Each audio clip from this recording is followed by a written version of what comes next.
The exploration of expanded states brings us to paradox. So let's explore the paradox of psychedelic work here, as it at times feels like the psychedelics are or almost the magic pill, and at other times it doesn't feel like that at all. So welcome to this presentation. Psychedelics are not a magic pill. Those who hope to be reasonable about it fail. The arrogance of reason has separated us from that love. With the word reason, you already feel miles away. In that sense, I encourage you not to approach this presentation with reason. Just to try to take it in, feel it, experience it. As we know, the mystery of life isn't a problem to solve, but a reality to experience. Just as the mystery of the psychedelics not a problem to be solved, but a reality to be experienced. And reason will lead us astray. Nevertheless, we'll try to approach this topic with words, as that's the way I like to communicate. And first of all, psychotropics are used to stop the flow of ordinary interpretations, and they shatter certainty. And this feature in and of itself led to many difficulties and challenges in creating a coherent, stable, and true perspective that I'm aiming to present here in this video. So I want to already excuse the inherent limitations of this presentation. It has been impossible to define each word that has been used in enough depth, so there is a certain unavoidable sloppiness in my language. Words like spirituality, consciousness, or even psychedelic itself require entire presentations in and of themselves. So there might be contradictions, paradox, and incomplete arguments. And these are, on the one side, part of this work, consciously included to break open your mind. And on the other hand, they might stem from the incompleteness of my personal understanding and state of realization. I recognize that I'm at the very beginning of my journey, with much more experience to be accumulated and insights to be refined. But this is the best I could do at this specific moment in our precious, beautiful illusion of space-time. So what we'll cover today is why psychedelics are a magic pill, why psychedelics are not a magic pill, why psychedelics are both a magic pill and not a magic pill. It's not all black and white. How all that is related to our spiritual practice, and with what mindset we could approach our psychedelic work as a conclusion of all of this. You ready? Let's dive in. And if this presentation resonates with you, by the way, and you're looking for a space to go deeper with like-minded people, I've created the Psychedelic Actualization community. We meet weekly for life coaching and support each other in integrating these insights into real life. And you can join us through the link in the video description. So psychedelics could be seen as a magic pill. The first question that is arising when we hear that statement is, a magic pill for what? We could say for almost really anything. Creativity, saving the earth, healing, unlocking human potential, and self-realization, just to name a few. To start to cover the perspective on why psychedelics could be seen as a magic pill, let's shine a tiny bit of awareness onto a few things that answer the question, what do psychedelics do? Especially, let us limit our perspective here and look at all the potential benefits that psychedelic use brings forth. So I have an exercise for you. Think about and ideally write down, what benefits have you experienced from using psychedelics so far? And which of these could be called magical? You know, you may have already a bunch of experience with psychedelics under your belt, or you might have not had a psychedelic experience at all. If that's the case, then you might ask yourself the question, what kind of benefits or narratives have I heard about that could be magical in their nature? And take a moment to really do this. Do this with all the exercises in this presentation. Just really take moments to do these exercises and start the inquiry and the contemplation for yourself. That's where you gain true insights for yourself. So take 5 to 10 minutes now to do this. And to start this section of I want to share a testament of the power of psychedelics, which is my own story. So, my story starts during my teenage years, where I found myself spiraling into nihilism and existential despair. I became consumed by negative thoughts and felt deeply disconnected from life and other people. In school, I was a rebel, thinking differently in a system that didn't value it. I drowned my time in video games and anime. Nothing wrong with that, no regrets. But I lacked direction, purpose, or confidence. I struggled with depression, pessimism, loneliness, and an overwhelming sense of meaninglessness. I didn't know my values, my strength, or even how to begin creating a vision for my life. I felt trapped, stuck in bad habits, stuck in a low-paying job, stuck in fear of being my authentic self. And then everything changed. When the psychedelics came along, my introduction to psychedelics with cannabis, LSD, and then ayahuasca and 5-MeO-DMT shattered the walls I had built around myself. These experiences, they cracked my heart open to something far beyond what I knew. Freedom, truth, love, God realization.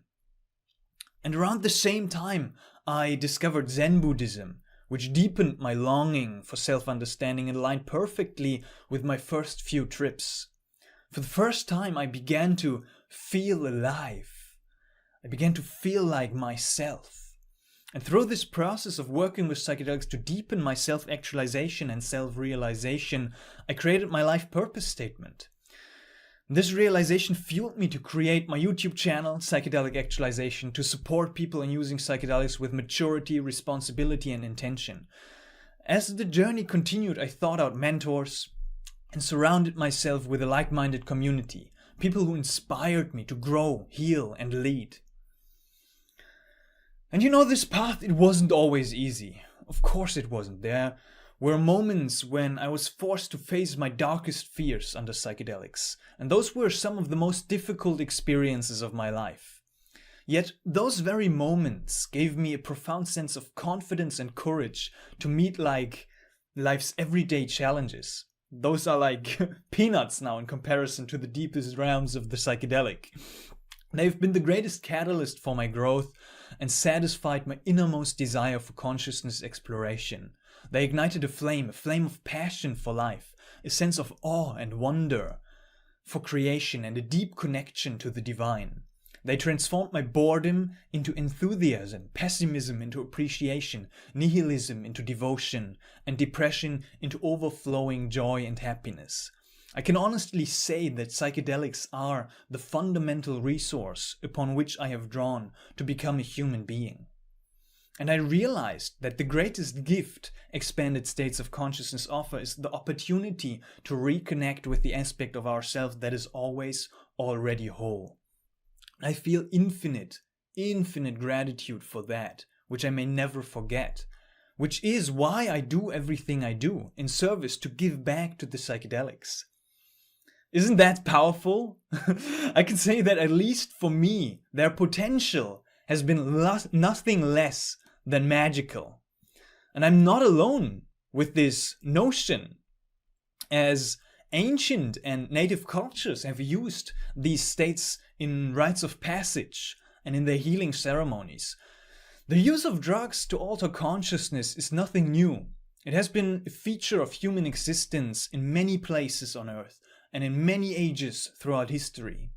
The desire to alter consciousness periodically seems to be an innate, normal drive, similar to hunger or the sexual drive. And also in the modern world, we have so many examples where psychedelics played a magical role. So let's quickly hover over some people that achieved great stuff that might have been inspired by psychedelics. Some of the greatest breakthroughs in human history across science, technology, and culture were aided by psychedelic experiences. These substances help us bypass mental blocks and tap into deeper reservoirs of creativity and insight. Kary Mullis received a Nobel Prize for his development of the polymerase chain reaction, the PCR. Mullis mentioned that in the 1960s and early 70s he took plenty of LSD and said about it, it was certainly much more important than any courses I ever took. The people behind virtual reality were acid heads, said Mark Pease, the co-inventor of virtual reality's coding language, VRML. Douglas Engelbart, the inventor of the computer mouse and copy-paste functionality, participated in LSD-guided sessions that he believed expanded his creative capacity. Steve Jobs, very famous example, one of the co-founders of Apple, told New York Times reporter John Markov that his LSD experiences were among the 2 or 3 most important experiences of his life. Bill Wilson, who founded Alcoholics Anonymous, talks in his biography about his experience with LSD. And there are many, many, many more examples. And of course I'm aware that there are nuances to presenting these here that go deeper than to just simply present psychedelics as magic pills.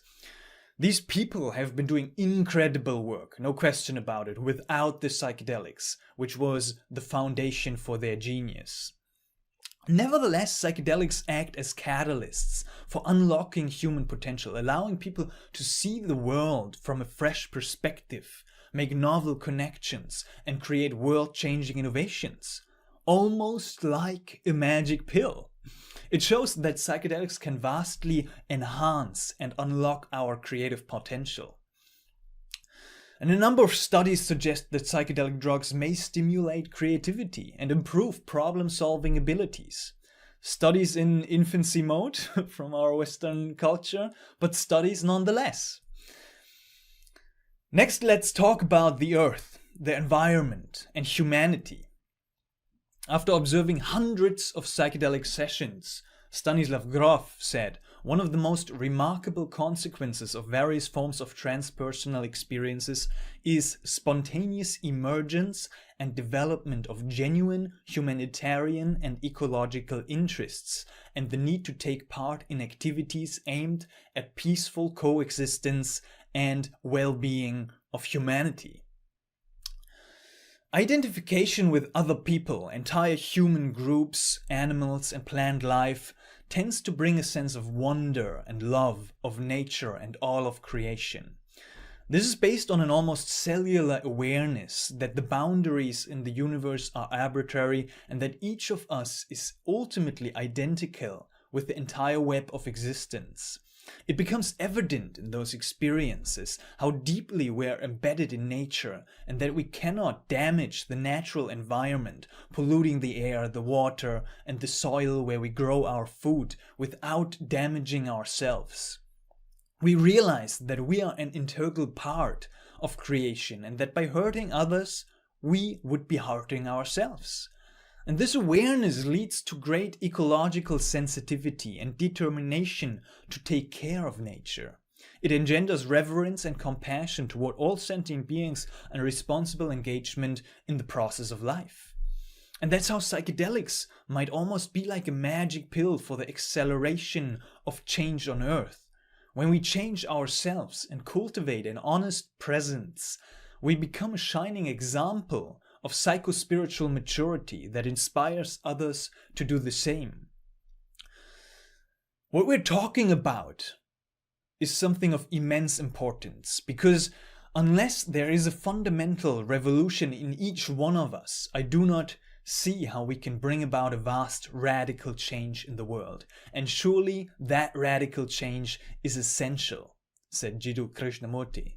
And psychedelic experiences are some of the greatest and most potent catalysts for this fundamental revolution inside.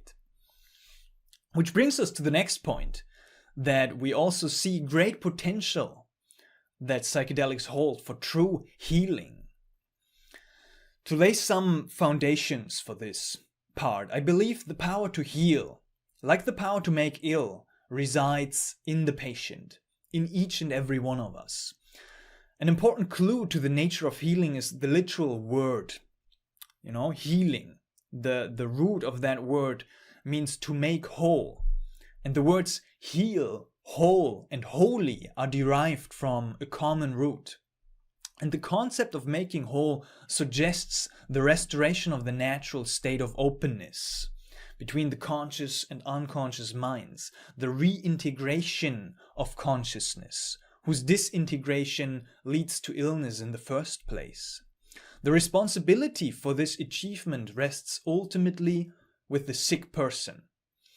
An outside healer, however dramatic his methods, can really do no more than two very simple things.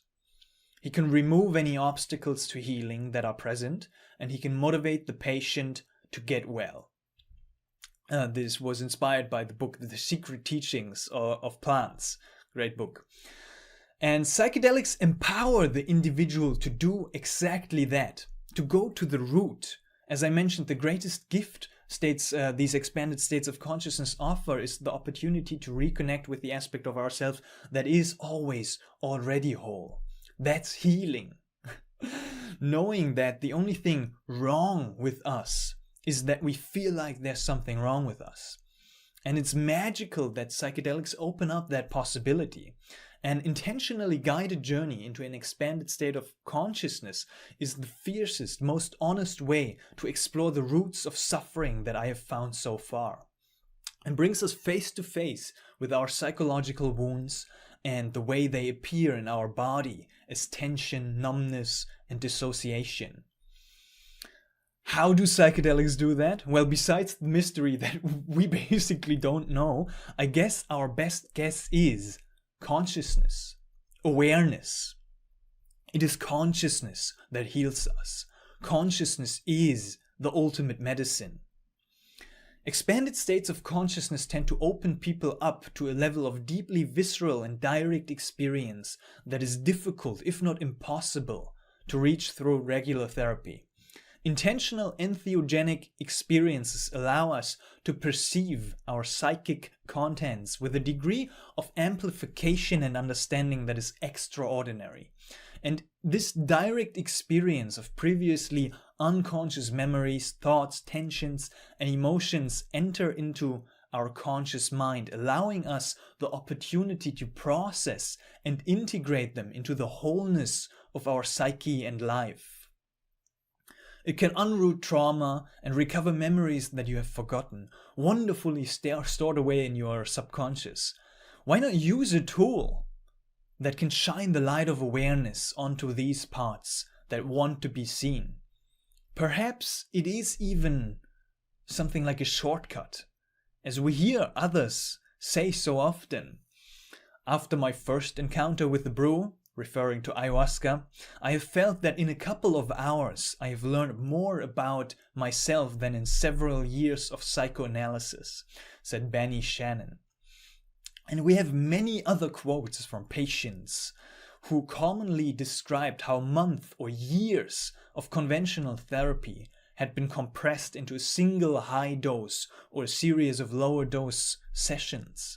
If that's not a statement that clearly speaks of a magic pill, honestly, I don't know what is. And what's wrong with the quicker, more effective way to heal? As a side note, forgive my oversimplification, we'll get to the counter-arguments very soon. But before that, let's look at the magical potential psychedelics open up for the area of self-actualization and self-discovery. One of my favorite areas, as you might have already suspected based on my channel name. The process of self-discovery, as individuals and as a species, helps to create a sense of purpose and passion in our lives. And by lifting the veil of the ordinary mind, psychedelics offer a direct experience of our true inner self. This can lead to a reconnection with our core values, purpose, and the heart's deepest desires, inspiring us to live more authentically. There's a question posed by the poet Mary Oliver. In his poem The Summer Day, he wrote, "Tell me, what is it you plan to do with your one wild and precious life?" And that is a question that psychedelics impel us to take seriously. As you might know, psychedelics are not about escaping reality and entering another reality. They are about getting clear on the reality that is happening here and now within one's being. Psychedelics serve as powerful mirrors, reflecting the true nature of the self. Rather than introducing something foreign, they reveal what already exists within, the deeper layers of identity and consciousness that are often buried beneath social conditioning, cultural expectations, and egoic defense mechanisms. People often experience profound revelations about their nature, gaining clarity about who they are beyond societal expectations.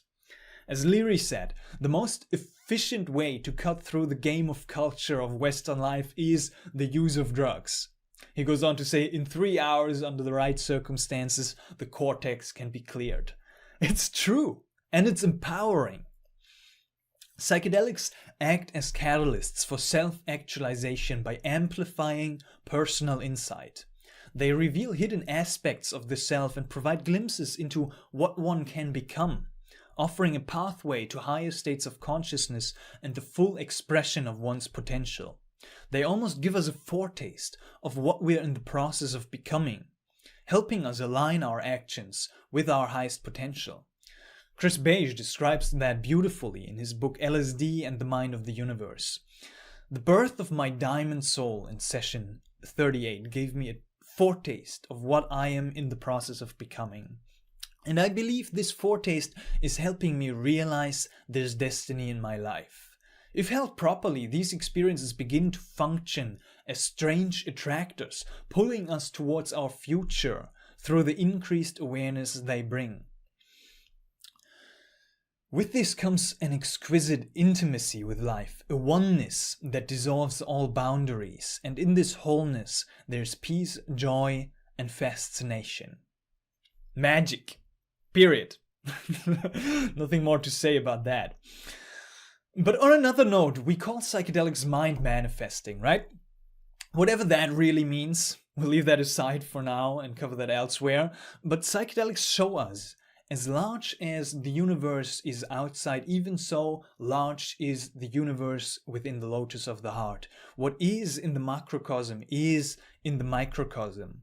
Psychedelics allow us to tap into a deep exploration of the mind. As Grof said, psychedelics are to the study of the mind what the microscope is to biology and the telescope is to astronomy.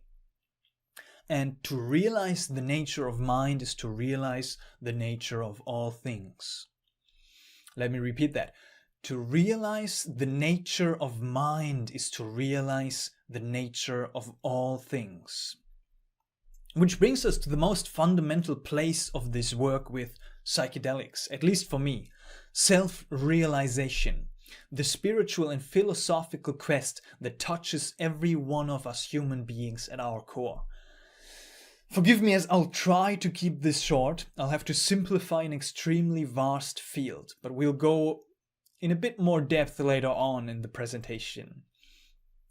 In systematic spiritual practice involving psychedelic states of consciousness, we can repeatedly transcend the ordinary boundaries of the body-ego. Through this process, it becomes clear that many of the limits we perceive in the material world, or even other dimensions, are flexible and can be transcended. By shedding the limitations of the rational mind, common sense and everyday logic, we break through many separating barriers, expand our consciousness to otherwise unimaginable dimensions, and eventually experience union with the transcendental source of all being, known in many spiritual traditions and in spiritual literature by many different names. Grof said, when we reach experiential identification with the Absolute, we realize that our own being is ultimately commensurate with the entire field of cosmic creative energy, with all of existence. The recognition of our own divine nature, our identity with the cosmic source, is the most important discovery we can make during the process of deep self-exploration. This is the essence of the famous answer to the question about our true identity, found in the ancient Indian Chandogya Upanishad, Tat Swam Asi. The literal translation of this sentence is "thou art that," meaning you are of divine nature, you are Godhead. It reveals that our everyday identification with what Ellen Watts might call the skin-encapsulated ego, embodied individual consciousness, or name and form, namarupa, is an illusion, and that our true nature is our identity with the entire field of cosmic creative energy. He goes on to say, the peak experience can convey what seems to be the ultimate wisdom and knowledge in matters of cosmic relevance, which the Upanishads describe as knowing that, the knowledge of which gives the knowledge of everything. This revelation does not involve knowledge of various aspects of the world as studied by materialistic science, but the deepest nature of reality, as well as our own nature. In Buddhism, a similar type of knowledge is called transcendental wisdom. It dispels our ignorance about the most fundamental aspects of existence.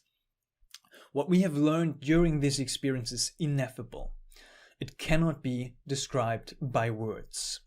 But we feel like what is being described in the Rig Vedas as drinking soma. We drank the soma, we have become immortal.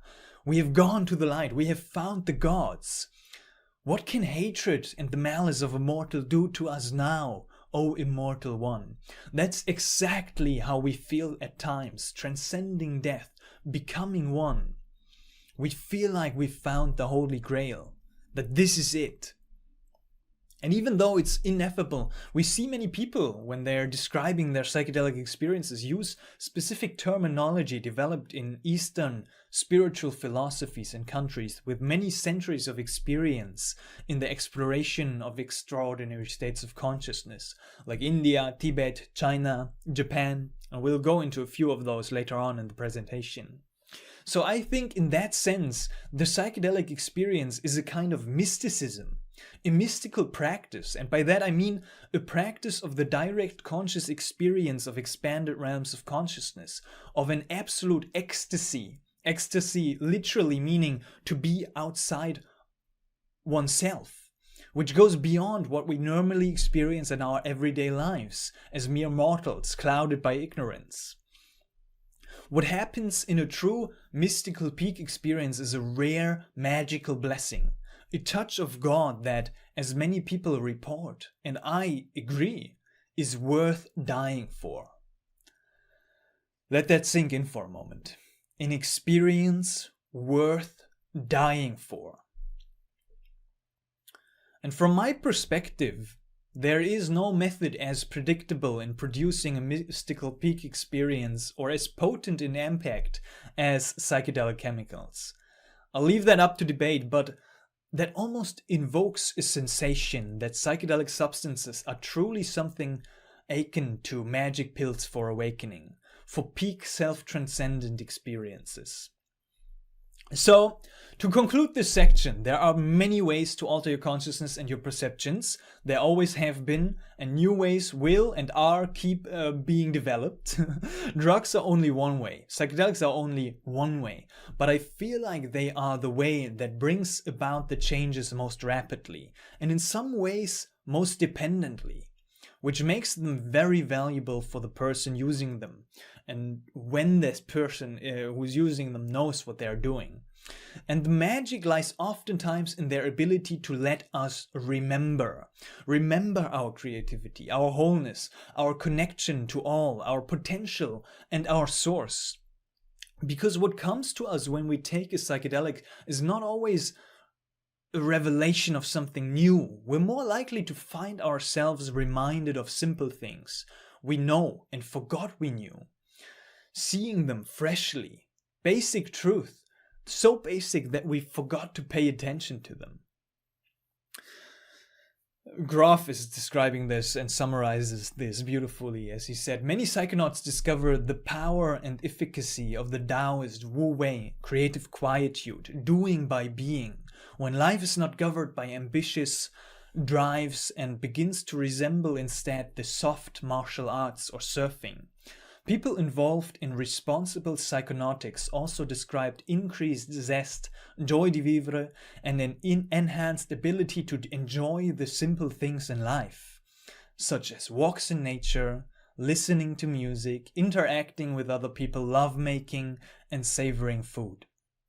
As the content of the perinatal level of the unconscious emerges into consciousness and is integrated, it results in radical personality changes.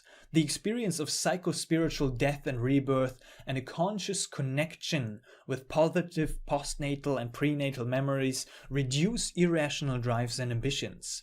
This causes a shift of emphasis from the past and future to the present moment. And this is what all of life is about. This is the essence of what is truly important, at least from my point of view. Okay, enough of the praise. All these points we covered, they have a dark side. And I guess we also have a sense in our own personal experience that psychedelics might not be a magic pill, the ultimate solution to all our problems, right? I have another exercise for you. Can you guess what it is? Think about and ideally write down what dangers or pitfalls have you experienced from using psychedelics so far. If you haven't had a psychedelic experience, then you might ask yourself, what kind of dangers or pitfalls have I heard about so far that I could imagine psychedelics have? Again, take a moment and really do this exercise. Let me tell you a story again of where psychedelics have really not acted as magic pills for me personally. A testament of the downsides of psychedelics based on my personal story. You know, my journey, it hasn't always been this smooth upward climb. In fact, some of the most important lessons I've learned came through deep pain, fear, and overwhelming confusion. It started with my first mushroom experience. I remember that I had when I was just 16 years old. I'd been listening to Terence McKenna a lot, and he famously said, "Take 5 grams in silent darkness." So that's exactly what I did. Alone, in the dark, 5 grams by myself, and it completely overwhelmed me. I thought I poisoned myself. I was convinced I was dying. I slipped in and out of consciousness, drowning in fear and confusion. It was what people might call an ego-death experience, but there was no beauty in it. It was an experience filled with fear and terror. That one trip scared me so much that I had to back off, and I didn't touch mushrooms for 2 years afterwards. But it didn't stop there. My early LSD trips were also just as reckless, almost. Like one time I remember I was wandering through the snow outside, completely disconnected from reality, and I almost froze to death because I got lost in the wilderness. And another time I visited my depressed cousin while tripping, and that decision spiraled me into very dark and unsettling territory, like very, very uncomfortable experience. And then there was a time where I shared psychedelics, LSD, with a friend of a friend who couldn't handle it. And he completely lost control, running around naked in my apartment, smashing through my TV screen and damaging my furniture. It was so bad that we had to call an ambulance in the end, like a bad trip, like it's in the books. And these experiences, those were not healing experiences. These are clear examples of how psychedelics, when approached without respect and responsibility, can lead to chaos and harm. And it wasn't just my early trips. Even later, when I thought I was more intentional and responsible, psychedelics still humbled me. I remember when I was at my first 14-day ayahuasca retreat. Every night I drank a little bit more, I wanted to go deeper and deeper, pushing myself, ignoring the shaman's warnings who said, "Tranquilo, amigo, go slowly." I didn't listen, and on the 7th night, the medicine completely broke me. I was thrown into the most terrifying confrontation with my own fear of death, a fear I wasn't even conscious of at the time. And this experience left me with a slight anxiety, like a fear of getting sick, and a constant fear of dying. And I remember thinking in that experience, I will never, ever do this again. This was too much. That's how scared I was in the experience. But perhaps like the most dangerous moment of my own journey has been when I combined multiple substances. Also a very dangerous thing to do, including 5-MeO-DMT in this instance.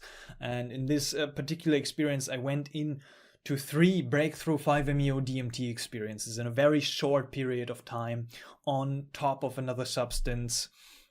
And that recklessness led to a 3-4 month spiritual crisis, a spiritual emergency. I was consumed by relentless fear of death again, completely lost in what felt like an endless dark night of the soul, a Kundalini energy awakening with too much energy in my system, my identity completely shattered. I didn't know who I was. Yeah, it wasn't a peaceful kind of awakening, I would say. It was pure chaos. Like I was unable to live a normal day-to-day life. It was too much God, too fast for my system. Exactly what Stanislav Grof explained and described as a spiritual emergency. And it broke me. It broke me. And even now I'm still living with the consequences of that experience. I developed a severe tinnitus, a loud ringing in my ears that hasn't gone away since that experience. And for the last 1.5 years, I have been constantly getting sick. I don't know if that's related to this experience, but it might be connected or not, but it definitely began when I came out of that crisis. So psychedelics are not a magic pill, and these experiences of mine are a reminder of that. They come with very real dangers, and these are just a few of my stories. And I would even say that I've barely scratched the surface. And my experiences are more like on the mild end of the potential darkness and chaos that psychedelics use can bring about. So, as Huxley correctly observed, which speaks exactly to my personal experiences with the awakening, the literature of religious experience abounds in references to the pains and terrors of overwhelming those who have come too suddenly, face to face with some form, some manifestation of the mysterium tremendum. In theological language, this fear is due to the incompatibility between man's egotism and the divine purity, between man's self-aggravated separateness and the infinity of God. And not only that, but these openings, whether overwhelmingly terrifying or blissful, are exactly that. Temporary openings, temporary trips that might plunge us into spiritual experiences, hold us there for a while, and then bring us back.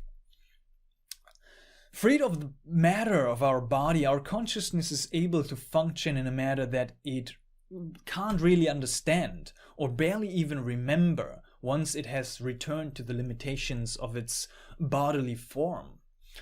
Which brings us to the experiences themselves. Not every experience is that great, right?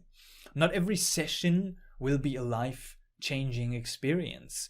Even with careful preparation and integration, there are no guarantees in this work. And even when we have a great session, the imagery sometimes seems to be pouring in too rapidly to process and fully integrate. It is also that there are often no set answers or results in the depth of the psychedelic experience. And sometimes the resulting state can be one of delusion or confusion, as so much stuff in so many areas can come to the surface to be processed that it can take days or weeks or even months after ingesting the compound to work through and come to peace with it all. These are just some small indications, I would say, that psychedelics might not be a miracle cure. And then when we come out of the psychedelic space, it seems like we're falling back. After a time we become an ignorant monkey again, often more concerned about our bananas and sensual pleasures than trying to make sense of these apparently higher realities. We are falling back into old ways of being that we thought we were past. And that can bring about a sense of failure, which we then have to deal with on top of the situation we find ourselves in.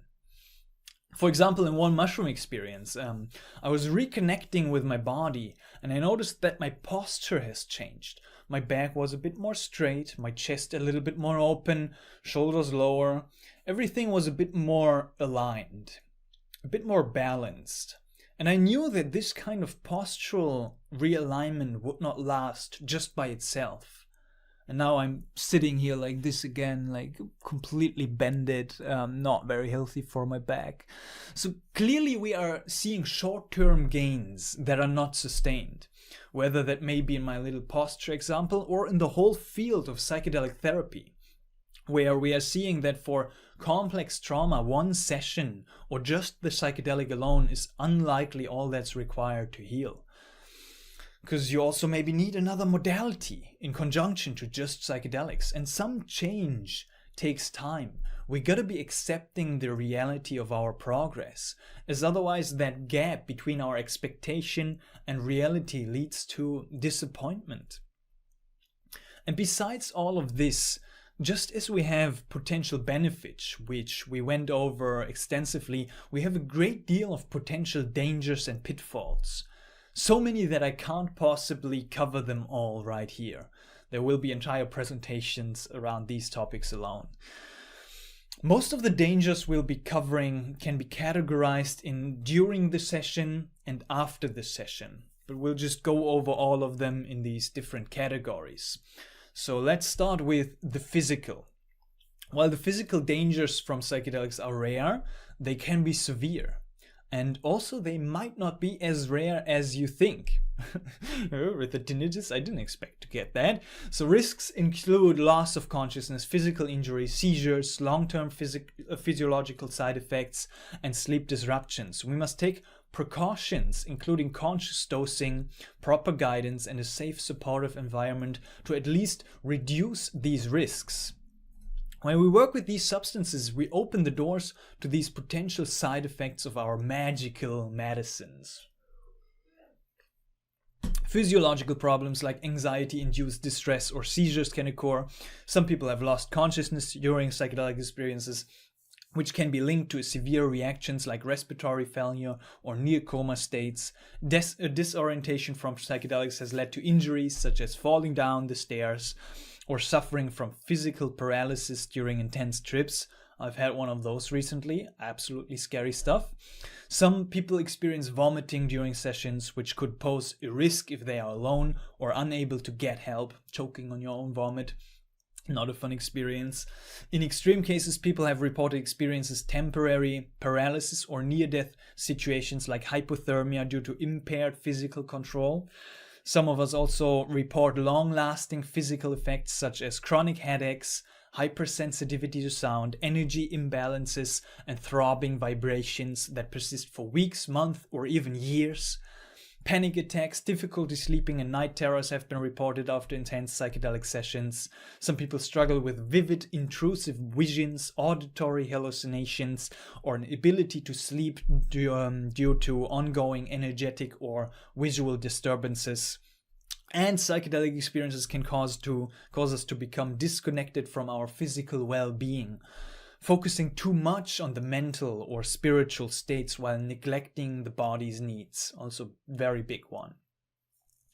Moving on to the mental dangers. Some people may experience suicidal thoughts.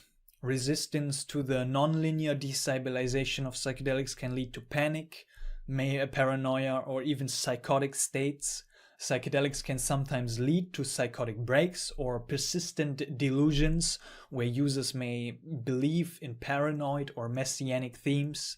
Bad trips can range from mild discomfort to overwhelming fear, paranoia, and terror, including feelings of being trapped or of losing one's mind, going insane. And in extreme cases, people may experience a fight or flight response in regards to that, leading to physical danger again. And some even experience a mild to strong version of PTSD after such an experience. Hallucinations and delusions. We have encounters with malevolent entities. It can be difficult to distinguish between hallucinations and reality, leading to dangerous self-destructive behavior. One extreme example is that someone killed their friend as he saw demons coming out of him on mushrooms. Absolutely horrible stories that we have right here. Psychedelic experiences can involve meaningful coincidences, known as synchronicities, that lead people to believe they are chosen for special roles, which may result in something like ego inflation or delusions of grandeur. And some experience recurring flashbacks or hallucinogen persisting perception disorder, HPPD, where they continue to live in a psychedelic state of awareness long after the experience, which can be tough. That's a very interesting field, right? Remembering, I myself almost experienced like a mild HPPD after my tryptamine experiences. Everything is a bit more DMT-like, but I see it as a positive. But it can be very tough, and for many, those are more like on the side of danger. Spiritually, while also being aware of all the magical benefits, we have some not so magical potential dangers, including spiritual delusions. Psychedelics can lead us to believe that we have special spiritual abilities or divine roles. Some of us may become obsessed with these beliefs, making it difficult to return to normal life. Psychedelics use can make it difficult for us to stay grounded in earthly life. We may become detached, feeling alienated from our physical existence and overly focused on higher states of consciousness. The intense spiritual experiences can lead to existential dread. Look into Sartre, this French philosopher. That's some nasty after effects from mescaline. Feelings of isolation and a longing for the divine, causing emotional instability and depression when we feel disconnected from these transcendent states. We can fall into spiritual emergencies like I did, where we struggle to integrate profound experiences, leading to confusion, fear, or a breakdown in mental stability, and much more.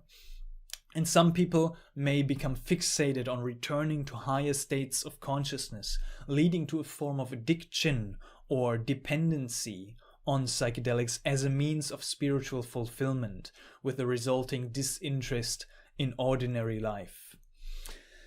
Lastly, I want to touch on some social dangers I have observed, because psychedelics can also challenge our connection to society, foster feelings of alienation, and lead to over-idealization, grandiosity, and strained relationships. Integration into social life is critical to avoid these pitfalls and maintain balance. And yes, I recognize that not all of these might be seen as dangers or pitfalls, but actually as useful and good things. We'll come to that. Still, I want to focus on and present them here as dangers and pitfalls. So we've got alienation and isolation. Many experience alienation from modern society after their trips. That's completely normal. We can feel disconnected or confused and can find it difficult to reintegrate into social structures. This often results in a sense of detachment and frustration or resentment with mainstream culture. We touched on over-idealization and grandiosity already. After deep journeys, people may undergo drastic identity shifts, often adopting ideologies and tribal beliefs. This can manifest in adopting new religious or cultural traditions that create a sense of separation from their original culture or community. Social ostracism. Engaging with psychedelic states can lead to social ostracism, as these experiences are often viewed as deviant or madness by mainstream society. When we try to share our experiences, we may face rejection or ridicule. There's still a lot of judgment in society. Even though this cultural shift is happening, we may face some of those difficulties. There's a great tendency to believe psychedelics are superior to other experiences, to other tools of consciousness expansion, leading to kind of drug exceptionalism, and that this can create an elitist mindset, which can further alienate us from other people.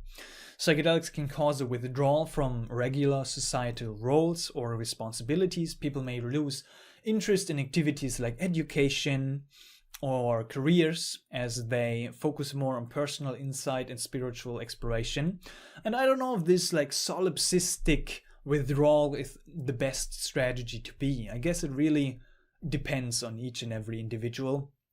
Over-idealization may cause individuals to push their experiences onto others. For example, offering guided trips without adequate knowledge, and this can result in societal and legal consequences.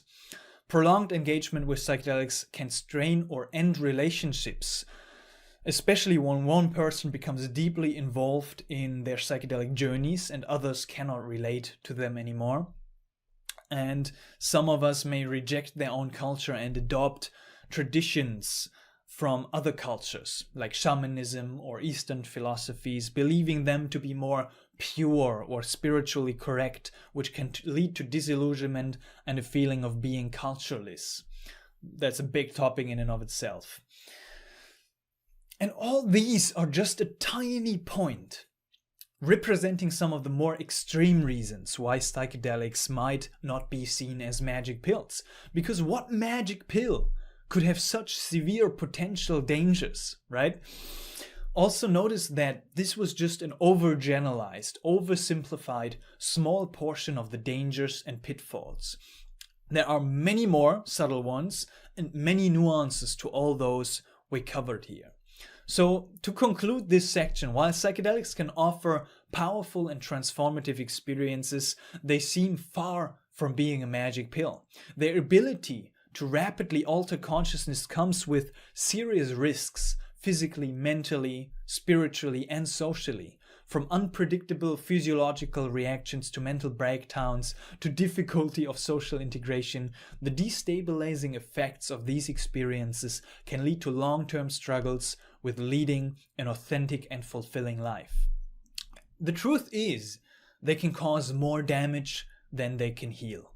Sometimes, for some people, they are not a simple solution, and the path they open is one that requires great caution, respect, and preparedness. To close this chapter, I want to share a quote by Walter Norman Panke. He said, "Although a drug experience might seem unearned, our evidence has suggested that preparation and expectation play an important part, not only in the type of experience attained, but in their later fruits for life. Perhaps the hardest work comes after the experience, which itself may only provide the motivation for future efforts to integrate and to appreciate what has been learned." Now, in this chapter, I want to propose a perspective that leaves this limited blank or wide thinking behind. I want to embrace paradox, as psychedelics taught me exactly to do that. So I would say yes, psychedelics are a magic pill. And no, psychedelics are not a magic pill. They are both at the same time. They can provide profound insights and catalyze transformative experiences, but they are not a simple or permanent solution. To introduce this chapter of our journey together, I would like to introduce an exercise. It's called the helicopter, the mountain, and the question of truth. So for the exercise, find a quiet space where you won't be disturbed. Bring a journal or a blank piece of paper and a pen, and set a timer for 15 minutes. And the first part is a little visualization. I invite you to close your eyes, relax in, maybe make yourself comfortable. Take a few deep breaths with me. Deep breath in and fully out. Relax your whole body. And another deep breath in and fully exhale and release and relax your body. So I invite you to close your eyes and imagine yourself on a journey up a massive mountain. You have heard about the peak of that mountain. You have read about it. People describe the infinite beauty of the view, the freedom, the bliss of being up there, the tears of joy and the silence. True silence that brings you to tears. It sounds like something you would like to experience, so you decided to go up. The air around you is crisp, and you're surrounded by dense clouds that obscure your view. You can't see the peak, but you would like to believe that it is there, and that this humongous undertaking of your ascent is worth the time, effort, and struggle. Suddenly you come to a place where there's an offering, an opportunity to take a helicopter ride to the top. And you decide to take it. You just have to see for yourself. For a brief moment the clouds part, you're above them, the sun is shining into your face and is illuminating the magical surroundings of the area. You see the stunning peak, the surrounding valleys and infinite horizon. You feel awe, clarity, and the significance of that experience. You're overwhelmed by the experience. You just can't put it into words.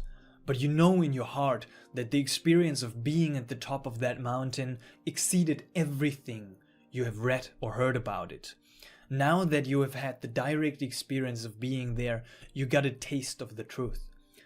But then after a while, the helicopter drops you off at its base again, far down the mountain. The clouds return and you're left standing on the ground, looking up at the obscured peak. The memory of the peak is vivid, but the journey ahead is still very daunting. Take a deep breath. Be here, and when you're ready, you can slowly open your eyes. And now let's move into the journaling prompts. With the scene in mind, write freely in response to the following questions for these 15 minutes of your timer.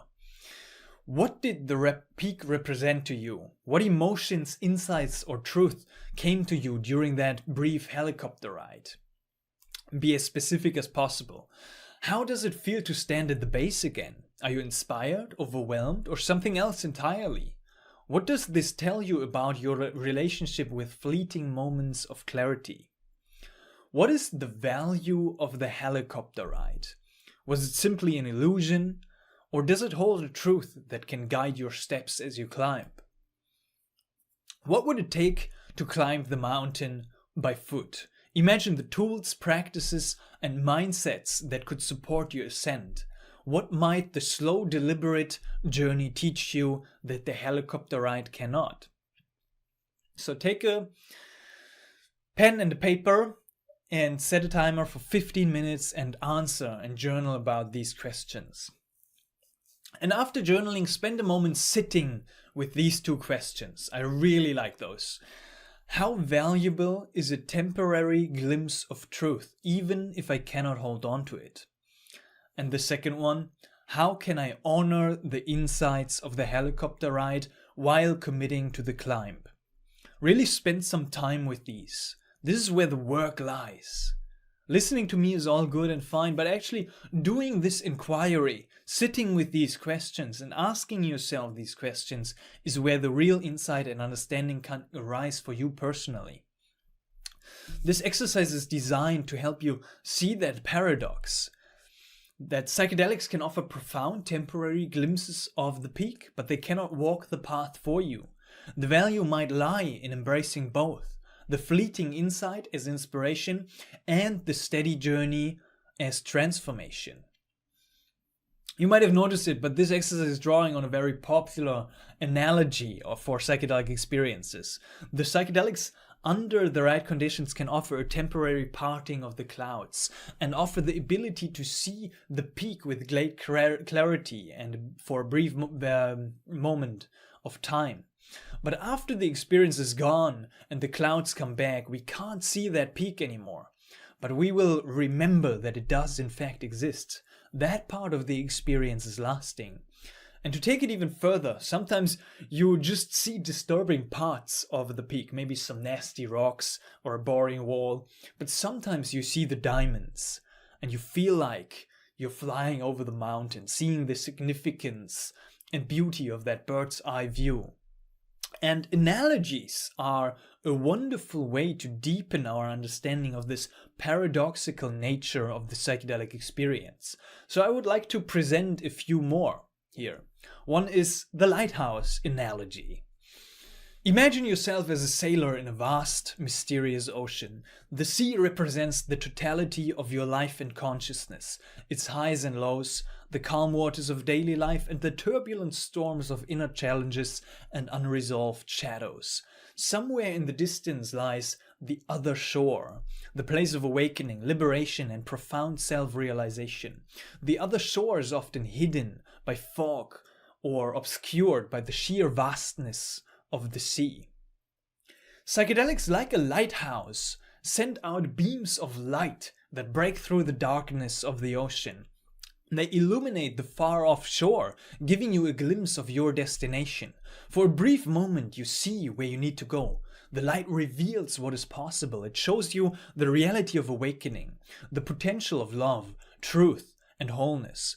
But as powerful as the lighthouse may be, it does not move the ship for you. It cannot chart your course, steady your hand, or guarantee your safe passage across the ocean. The light fades as the psychedelic experience comes to an end, and once again you are left alone to sail your ship. This is where many spiritual traditions emphasize the importance of self-effort, discipline, and practice. Crossing the ocean requires your own courage, persistence, and skill as a navigator. You are not dependent on a ferryman. The sea itself symbolizes the ever-changing nature of life and consciousness. Like the waves, our experiences ebb and flow. Moments of clarity are followed by confusion, joy by despair, peace by restlessness. In Buddhist traditions, there is this notion of crossing the river, of going to the other shore, which aligns perfectly with this analogy. In many traditions, the river or the ocean represents the divide between ignorance and awakening, between samsara, the cycle of suffering, and nirvana, liberation. Psychedelics can show you the other shore.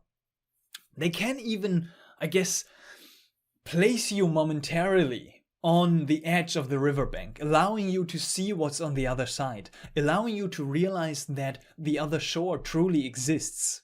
And furthermore, that the notion of a journey from one shore to another is an illusionary one altogether, but that's too deep for this analogy, so we'll keep that aside. But for this, you might feel the scent of enlightenment under your feet for a brief, fleeting moment. But they cannot carry you across the river. The journey to the other shore requires crossing of the waters of your own ego, fears, attachments, and illusions. This is where spiritual practice such as meditation, self-inquiry, service, and mindfulness become essential. These practices are the oars that help you row your boat steadily, moving towards the other shore. In the famous mantra Gate Gate Paragate Parasamgate Bodhi Soha, the repeated gone reflects the stages of crossing this divide.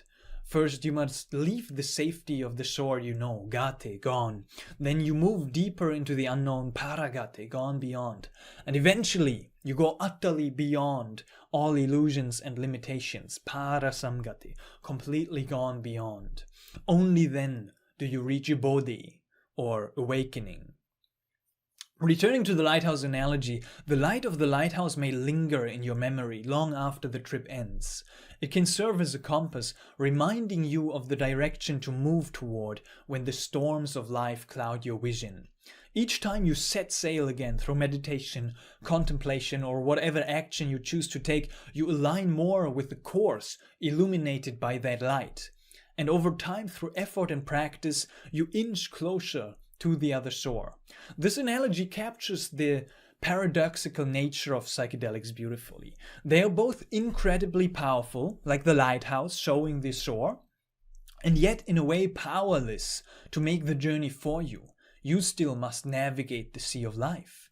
The integration of the spiritual metaphor of crossing the river reminds us that the psychedelic experience is not a destination, but a guide, a way to glimpse what is possible. It emphasizes the necessity of practice, persistence, and courage in transforming insight into lasting change and awakening.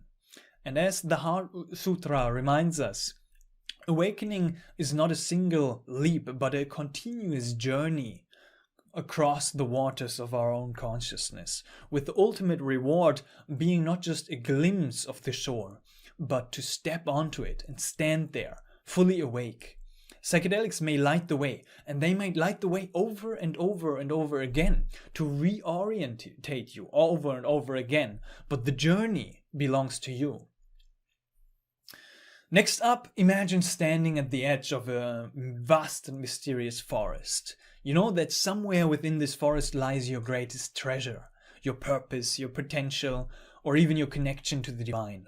But the forest is dense, dark, and filled with challenges, tangled roots that trip you up, confusing paths that lead nowhere, and wild animals that represent your fears and unresolved trauma. Psychedelics are like being handed a beautifully detailed map of this forest. For the first time, you see the layout clearly. The map shows you the path you could take, the obstacles ahead, the hidden treasures buried deep within, and the destination where enlightenment or transformation awaits. It's an exhilarating moment of clarity. Suddenly, the forest doesn't seem so overwhelming anymore. You feel inspired and hopeful, knowing that there's a way forward. But having the map isn't the same as walking the journey. The map doesn't cut down the trees or clear the undergrowth. It doesn't carry you over the rivers or guide you past wild animals. It simply shows you what's possible. The actual journey is up to you. You must choose a path, take the steps, and face the challenges head on. As you move deeper into the forest, you'll find that the map, while helpful, it doesn't contain every detail. There are nuances, detours, and surprises that only reveal themselves as you progress. Sometimes you may even feel lost despite having the map. You might doubt your ability to reach the destination or question whether the treasure is even real. This is where resilience, courage, and trust becomes essential. The map may guide you, but your inner compass, your determination, discipline, and capacity for self-reflection is what ultimately gets you to the treasure. Every once in a while, it might be helpful to look at the map again, to see where you are and to see where you would like to go. This analogy highlights the dual nature of psychedelics. They provide a framework for understanding yourself and the world, but they do not do the hard work of transformation for you. It underscores the importance of integration, the process of taking what you've learned from the map and applying it in your daily life. The analogy also captures the inherent uncertainty of the journey. While psychedelics can reveal possibilities, the path to actualizing them is often unpredictable and requires sustained effort. I would like to share one more last short analogy with you. It's called the mirror analogy. Imagine standing in front of a mirror in a dark room.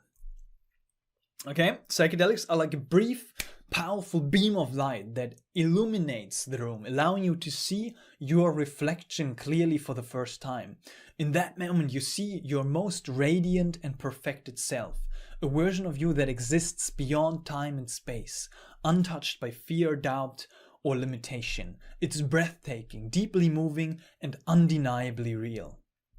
But when the light fades and the room goes dark again, you can no longer see that version of yourself. The memory of the vision may linger, but the connection to it becomes less immediate. You know, and you now face that paradox. The truth of your true nature was fully revealed in that moment, but living as that radiant self in your everyday life remains an ongoing challenge.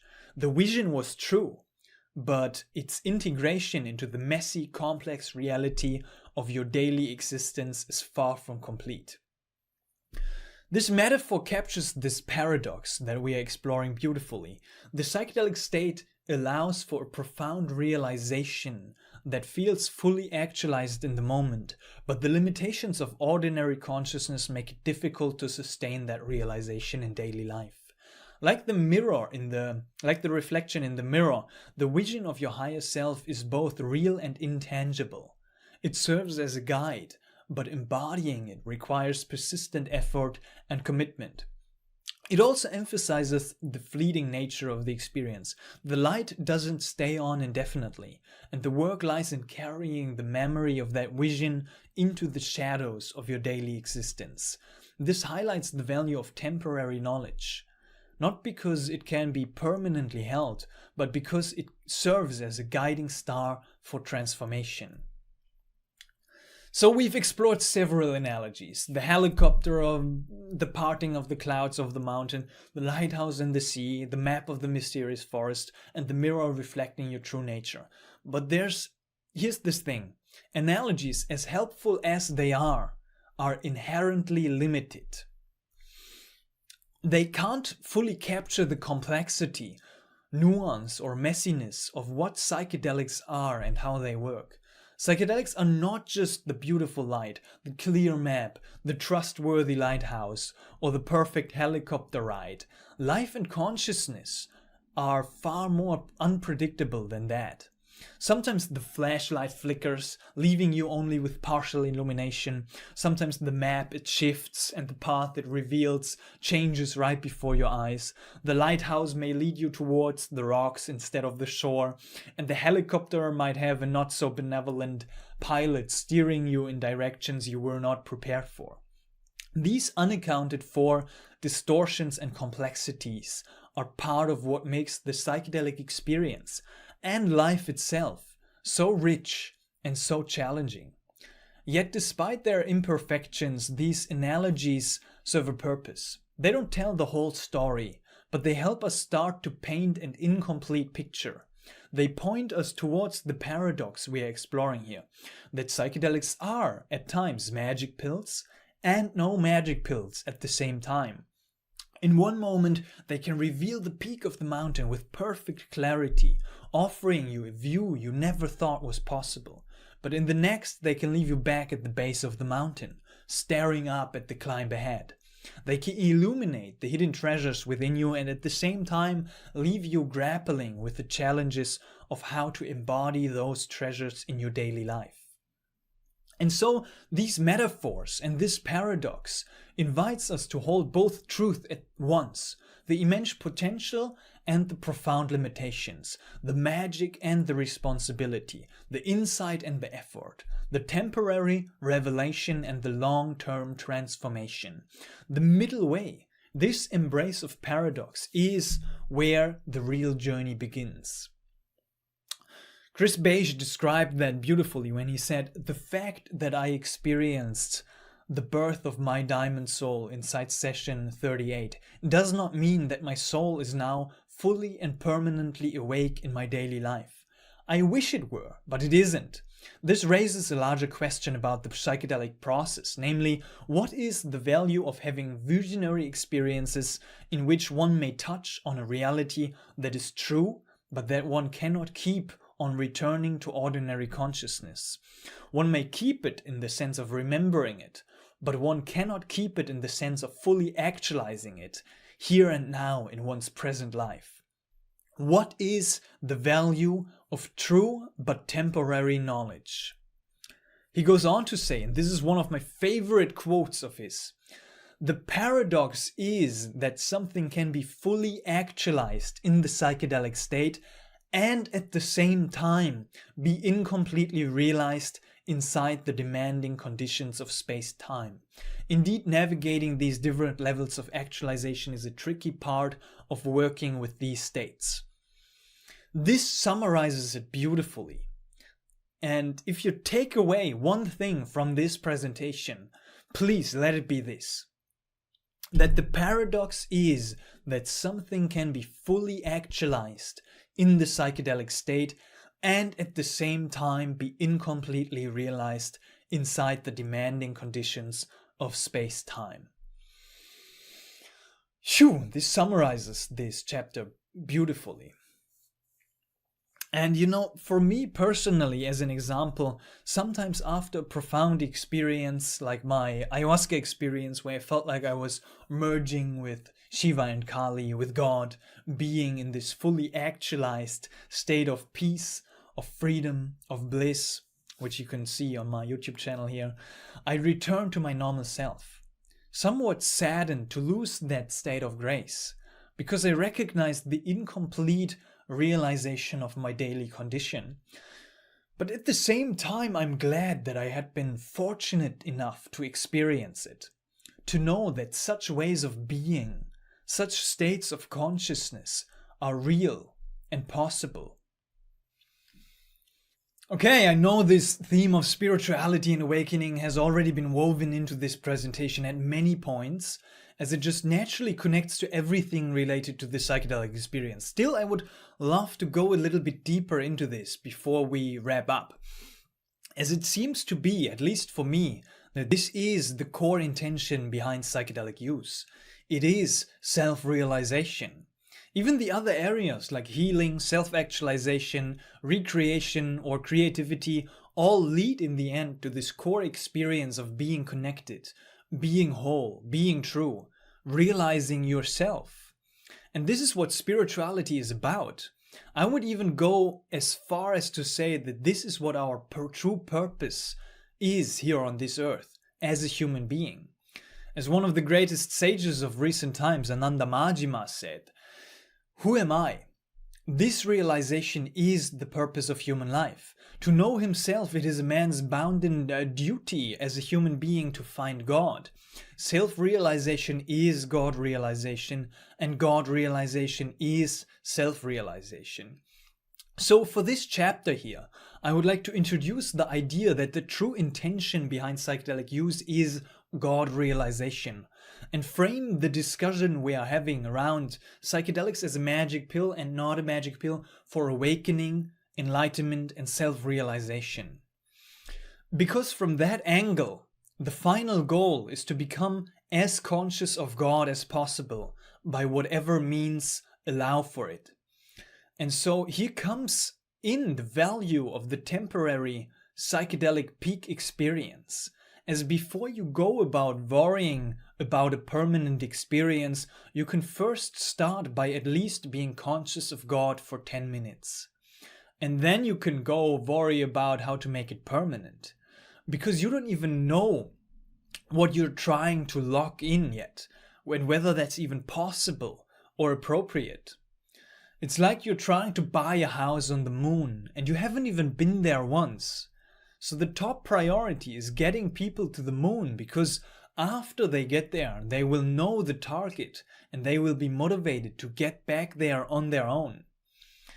It shows in some studies and observations, for example, as Rick Strassman, the foremost DMT researcher and a longtime Buddhist, says, at least 3/4, maybe 80 to 90% of the monks he knows have had an LSD experience, and the vast majority of them, probably every one of them, felt that their LSD experience was their first real glimpse that there was another way of looking at reality.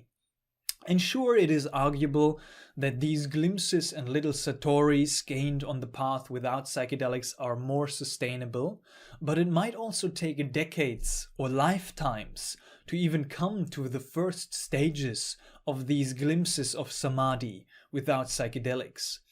As even for the great mystics and the sages, the state of samadhi does not seem to be a continuous state of awareness. It is said that people like Ramakrishna have entered into the state of samadhi several times a day, yet he always returned to some form of consensus reality, which opens up the vast question if a full embodiment of God realization is even possible while being incarnated in a human body. But we'll leave that for another day, because that's a whole discussion in and of itself with many nuances and degrees to that. But it feels like we get a reference point in the psychedelic state of what we are working towards. We briefly get to the moon, and then we can figure out how to live there permanently. Because the problem with the gradual approach is that it simply doesn't produce enough of a shift in consciousness to crack the illusion spun by consciousness. This is just my personal perspective at the time, which might change in the future. But from my current point of view, based on my personal experiences, it's unlikely for the average Joe to transcend to a breakthrough 5-MeO-DMT-like state of consciousness through his meditation practice alone. Either one would have to be radically spiritually gifted, have a serious practice, or dedicate his or her life to that, or it will take lifetimes over lifetimes to reach such a state of realization. In that sense, the psychedelic is a magic pill to awakening, at least to access and experience the infinite, eternal, timeless presence of God, truth and love for 15 minutes. And I know this statement is in and of itself again a paradox which we have to embrace. But the alternative for many, I believe, is not to experience that specific state of realization ever in this lifetime. At least definitely not when you do not dedicate your whole life to practice, to this union. And even then, nothing is guaranteed. I know this sounds harsh, but what I have found is that most practitioners who have not had a psychedelic peak experience do not have a reference point and do not know what this could even look like in a direct experience that transcends the mental construct of awakening gathered from scriptures or teachers. One of the points that is coming up regarding this conversation around the gradual approach and the psychedelic-assisted instant approach to this path is if those moments of awakening and God realizations are real or not. And even though I did not plan to go into the conversation around the reality of substance-induced awakening, if it is real or if it is fake, I couldn't hold myself back from diving in way too deep into this conversation. So this topic obviously opens up the possibility for a deeper conversation to emerge again. So keep in mind that what I'm sharing is an incomplete taste of my personal point of view and a few quotes. Ready? Let's dive in. This is gonna get a bit more advanced from now on. So one quote is from Terence McKenna. He said, "The psychedelic drugs can be conceived of as points on an informational grid. They provide new perspectives on reality, and it is when you connect all the points of perspective that you have on reality that a reasonably applicable model of it begins to appear." And I think this reasonably applicable model, what Wittgenstein called something which is true enough, is what we're looking for. The true enough mapping of experience onto theory is what we're looking for. But experience must be made primary. The language of the self must be made primary. And this primary, direct experience of self-realization that we have at times on the psychedelic substance feels true enough. Many people report that it feels like a self-evident, undeniable truth. It feels like a revelation, an epiphany, a satori, or a samadhi. We feel that the characteristics of our direct experience convey a resonance, a clarity, a presence, and a certitude of an ineffable truth with a capital T, meaning an absolute, ultimate experience of reality that transcends mental constructs. It is Anubhava, which is a direct experience, often used in Indian spiritual philosophy to denote knowledge gained through personal realization, and a kind of gnosis, we could even say, which refers to intuitive spiritual knowledge that is deeply experiential and beyond intellectual doubt. And one word that really resonates with me personally is the Greek aletheia, which, by the way, plays a fundamental role in my presentation and my proposition for a new word for psychedelics. But that aside, derived from the ancient Greek, aletheia translates to truth, but carries a deeper, more nuanced meaning. It refers to unconcealment or revealing. We could even say unforgetfulness or remembrance, the state of something being brought into the open, unveiled or disclosed. It conveys the experience of truth as a revealing of what already is, rather than something constructed or debated. It refers to the process by which things reveal themselves, become known, or are brought into the light. In the context of experiential truth, aletheia captures the sense of a direct, undeniable realization that doesn't require explanation or proof, because it feels like the stripping away of illusions or veils, leaving the essence of truth bare and self-evident. It is about recognizing a fundamental reality tied to spiritual or existential insight. This term aligns beautifully with the profound truth encountered in mystical or psychedelic experiences, where the nature of existence feels undeniably real and revealed in its purest form. And it relates to the psychedelic experience and what Terence said in the quote I shared, as in the psychedelic state, the veil of conditioned perceptions is often lifted, revealing a truth that feels self-evident and undeniable, emerging from an experiential primacy, an alethic moment, we could even say, where reality is disclosed in its raw, unmediated form. And he mentioned psychedelics as tools that provide new perspectives on reality, each one a point on an informational grid. The process of connecting these points mirrors the way aletheia is not just a static truth, but a dynamic process of uncovering reality by synthesizing multiple layers of insight. McKenna's exploration of psychedelics as tools for perspective, experience, and mapping reality is closely tied to this concept of aletheia, where truth is unveiled through direct personal experience. Both emphasize the experiential nature of truth, a lived, undeniable resonance of what is real, bypassing intellectual discourse and rooted deeply in the self. To briefly conclude, in this context of this conversation, the question of whether psychedelic-induced moments of awakening and God realizations are real or fake, it transcends simple categorization. It is inviting us to honor the experiential primacy of such states. As Terence McKenna and the concept of aletheia suggest, these experiences reveal profound insights that unveil deeper layers of reality, offering a dynamic process of understanding that defies conventional constructs of truth and illusion. And when we use such terms as real versus fake, truth versus illusion, we venture into very interesting realms. Because what the heck is true and what is illusion? What is reality and what is a hallucination? Like, do we even know what we are talking about when we use these terms? Probably not. Probably not. So to wrap this section, hold tight as I'm going to present some bold, provocative statements regarding my understanding of these terms, which we frame our conversation around.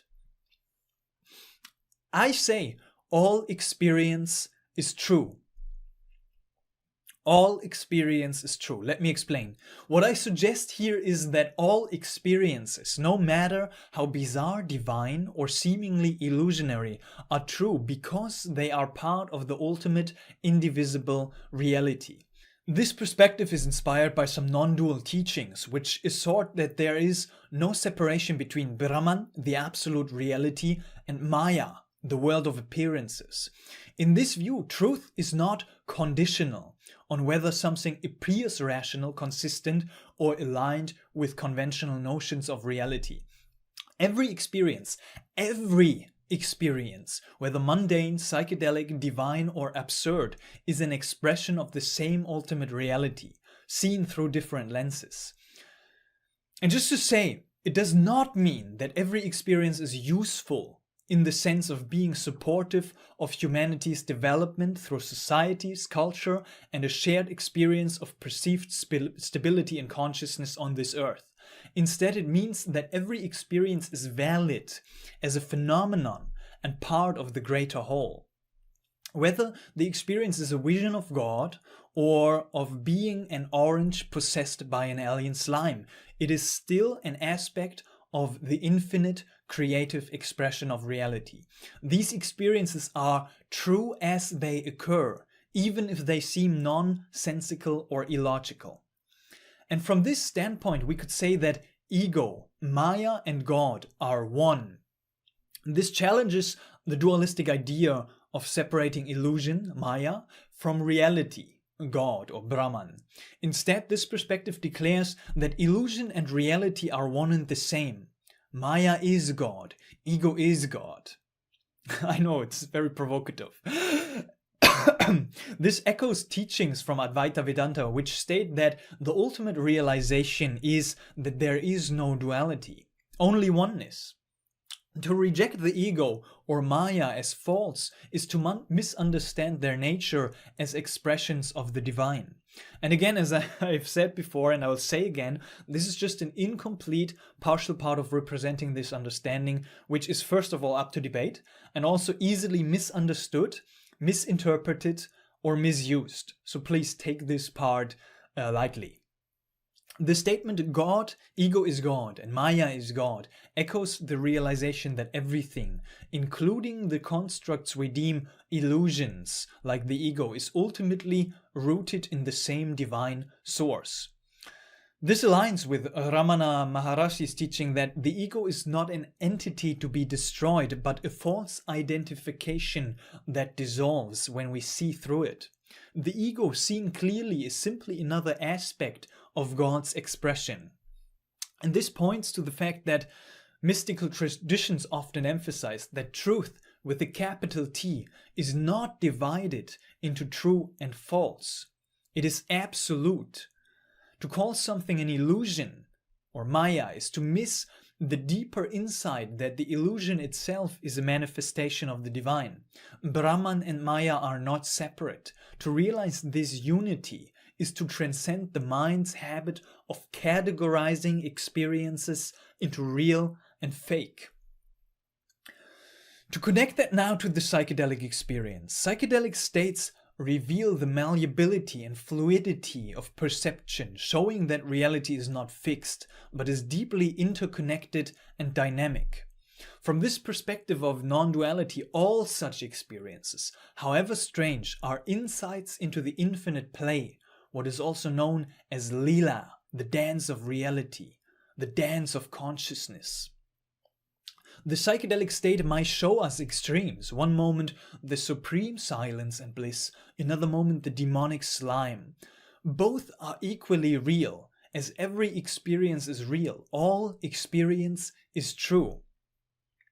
And sorry to throw another curveball in introducing another paradox, but I'll have to include this to completely break your and my mind, as what Bodhidharma is saying, that all appearances are illusions, is equally true.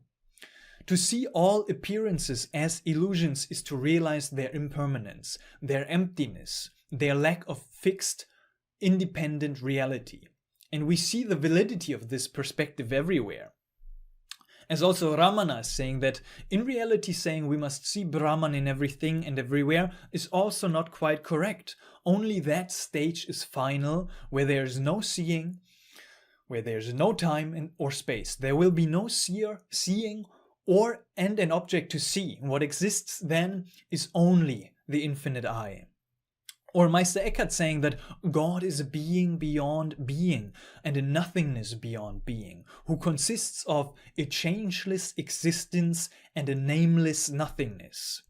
It is clear that we cannot name Brahman. It is not this, not that. Whatever word we use, whatever image, whatever concept, we always have to go beyond. One cannot stop with any name of God. It is that inexpressible mystery beyond. And that is Para Brahman, which is neti neti, not this, not that. That's how they describe it in the Upanishads. And we have many, many more names and words that show the formlessness of that which we call God. These and many more, like our beloved 5-MeO DMT breakthrough trips, point to the fact that the ultimate truth lies beyond all distinctions. To say everything is true and to say everything is illusion are two sides of the same coin, for both point to the indivisible reality that underlies all appearances. Maya or illusion is not something separate from Brahman, but is Brahman itself in its dynamic play, Leela. This is our existence, otherwise there would be nobody here. You and me, we wouldn't be here. And the mystics, they recognize this paradox. That is why Bodhidharma goes on to say that everything you do is Zen. And Ramana is saying that there is only the reality. Or Meister Eckhart affirming this paradox by mentioning that we shall apprehend God in all things, for God is in all things. Every creature, every single creature is full of God and is a book about God. Every creature is a word of God. At the heart of this paradox lies this profound realization. To say everything is true is as valid as saying everything is illusion. These two perspectives are not opposites, but complementary, pointing to the same indivisible reality. Brahman and Maya as one.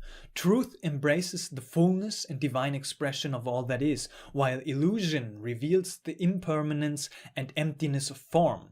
In their unity, they invite us to transcend the need to categorize or judge and instead rest in the infinite mystery where distinctions resolve.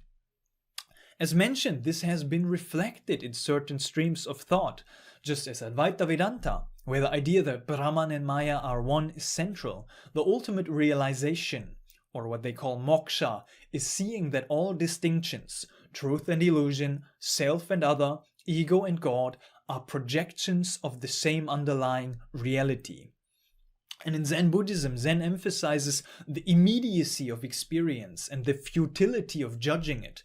Truth is not something abstract or separate, but it is found in direct experience, right here, right now, no matter how mundane or extraordinary. With Kashmir Shaivism, this tradition celebrates that all of existence is the play of consciousness. They call it Shakti, or the mother. Every experience, no matter how strange, is seen as a manifestation of divine energy, part of the infinite creativity of the universe. And lots of other tantric traditions express something similar. And we have mystical Christianity, with figures like Meister Eckhart who have expressed similar sentiments, saying that God is found in all things, and that separating the divine from the mundane is to misunderstand the nature of God. And so we leave this chapter not with answers, but with an open inquiry into the very nature of truth, illusion, and the infinite dance of existence. Because perhaps the real question isn't what is real, but rather, can we embrace it all, truth and illusion alike, as one? And so as we hold both truth, the fullness of experience and its inherent emptiness, we step into the mystery of what cannot be resolved by the mind. We embrace paradox, not as a problem to solve, but as the essence of the infinite reality we are trying to understand. Because in this presentation, using language and our mind to get to the root of this inquiry, we are doomed to fail. This presentation is doomed to fail. Language is doomed to fail. As all of our teachers know, if you use your mind to study reality, you won't understand either your mind or reality. If you study reality without using your mind, you will understand both. Those who don't understand understanding, and those who understand not understanding. People capable of true vision transcend both understanding and not understanding. The absence of both understanding and not understanding is true understanding. Did you understand that? Especially for matters like self-realization, as God is nameless, for no one can either speak of him or know him. You should not wish to understand anything about God, for God is beyond all understanding.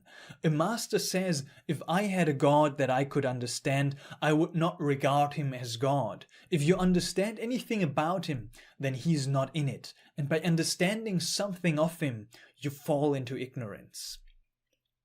It is the simple old, not knowing is true knowledge kind of jam. Perhaps then the question is not whether truth or illusion holds the answer. Perhaps the answer lies in their inseparability, their oneness. And in that realization, the need to choose between real or fake dissolves entirely. All experiences are both true and illusionary. We gotta embrace paradox. Truth and illusion are one. To say everything is true is the same as saying everything is illusion. Both acknowledge that all phenomena are transient manifestations of the infinite. And as the masters point out, the ultimate truth lies beyond understanding and expression. To try to define truth of an experience, to try to define the truth of an experience is to limit it. Silence, presence, and direct experience are closer to the truth than any conceptual framework. All experiences are both true and illusionary. Ultimately, this statement invites us to transcend rigid categories of real and fake, embracing the unfolding mystery of existence as both truth in illusion and illusion in truth. Any attempt to label an experience as real or fake falls short of the ineffable truth that lies beyond. While this perspective is deeply mystical and cool and it sounds very nice, there are some nuances to consider. 1. Context matters. I'll have to mention those here. While all experiences are true in their own way, not all are equally useful or meaningful for spiritual growth, as we have mentioned. The truth of an experience must be contextualized. Does it bring deeper understanding, clarity, or connection into your human life? Second of all, relative versus absolute truth, an absolutely crucial distinction. Mystics often distinguish between relative truth, which means truth within the dualistic world, and absolute truth, the oneness of it all. From the perspective of the relative, an experience might seem illusionary or false, but from the absolute perspective, it is as valid as any other. Do not fall into the trap of glorifying the absolute, like I did here with my argumentation, but notice and don't forget the importance and relevance of the relative. And 3, we have the whole big topic of integration and discernment. While all experiences are valid, not all should be taken at face value. Psychedelic experiences can be symbolic or metaphorical, requiring integration and discernment to uncover their deeper meaning and make use of them in our day-to-day life as an embodied human being living in duality, living in the relative realm. To conclude, I hope this broke your mind as much as it did mine. The rant of this section was basically just here to inspire you to recognize the complexity, depth, and nuance of this seemingly simple question if substance-induced awakening experiences are real or not, as it speaks to the fundamental aspects of our reality. What is awakening? What is truth? What is illusion? What is experience? What is God? What is a hallucination? What even is psychedelic? This is not a place to go deeper into these questions, but what I displayed here speaks to the value of the psychedelic experience. As in the context of this conversation, psychedelic experiences are inviting us to honor the experiential primacy of such states. As Terence McKenna and the concept of aletheia suggest, these experiences reveal something, which I might agree to call true enough insights that unveil deeper layers of reality, offering an opportunity to start a dynamic process of understanding these questions that we asked ourselves here. So, as we said, the question of whether psychedelic-induced moments of awakening and God realizations are real or fake transcends simple categorization. Rather than dividing experiences into true and false, this discussion invites us to see them as valid expressions of consciousness, as points on an informational grid that contribute to the unfolding of personal and collective understanding. Ultimately, the power of these experiences lies in their ability to strip away the veils, reveal new perspectives, and invite us into deeper connection with ourselves and the mystery of being. Phew! Now that we got that out of the way, I want to circle back to the Gradual with the Psychedelic-Assisted instant approach. But before we do that, let's take a deep breath together to take that all in. I know it was a lot and it is gonna get even crazier. So a deep breath in. Shoo, and a deep breath out. Let's be here, center ourselves, and continue on with the conversation around the gradual approach and the psychedelic assisted instant approach to self-realization or healing or whatever else. Because just as we dissolved the distinction between real and fake, we can resolve again the black and white thinking of the gradual versus the psychedelic-assisted instant approach to awakening and synthesize both approaches. In a sense, I would say psychedelics are a gradual approach. This is not easy work. We can say, and this is just my personal approach to this work, that we are on the gradual path with the occasional, temporary, substance-induced awakening peak experiences.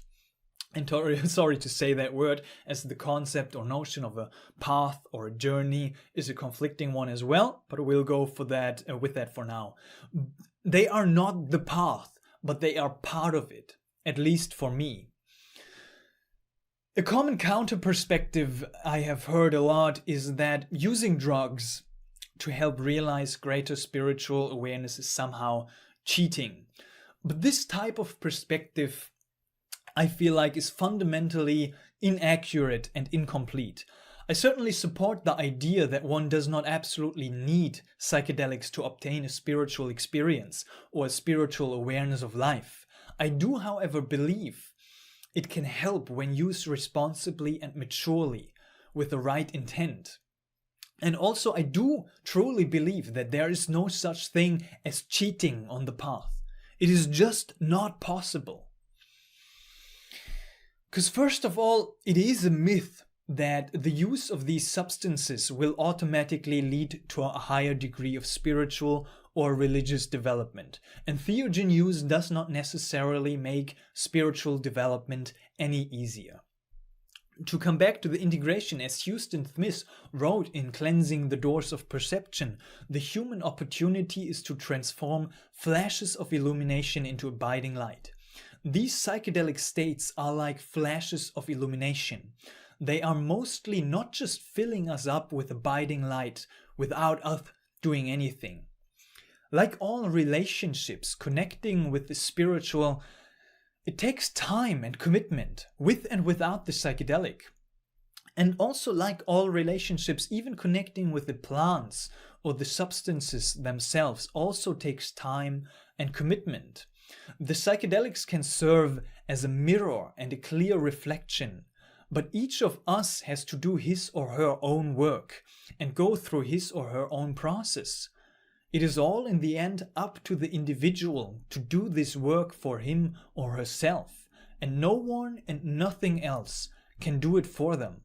It is a choice, and it is a process.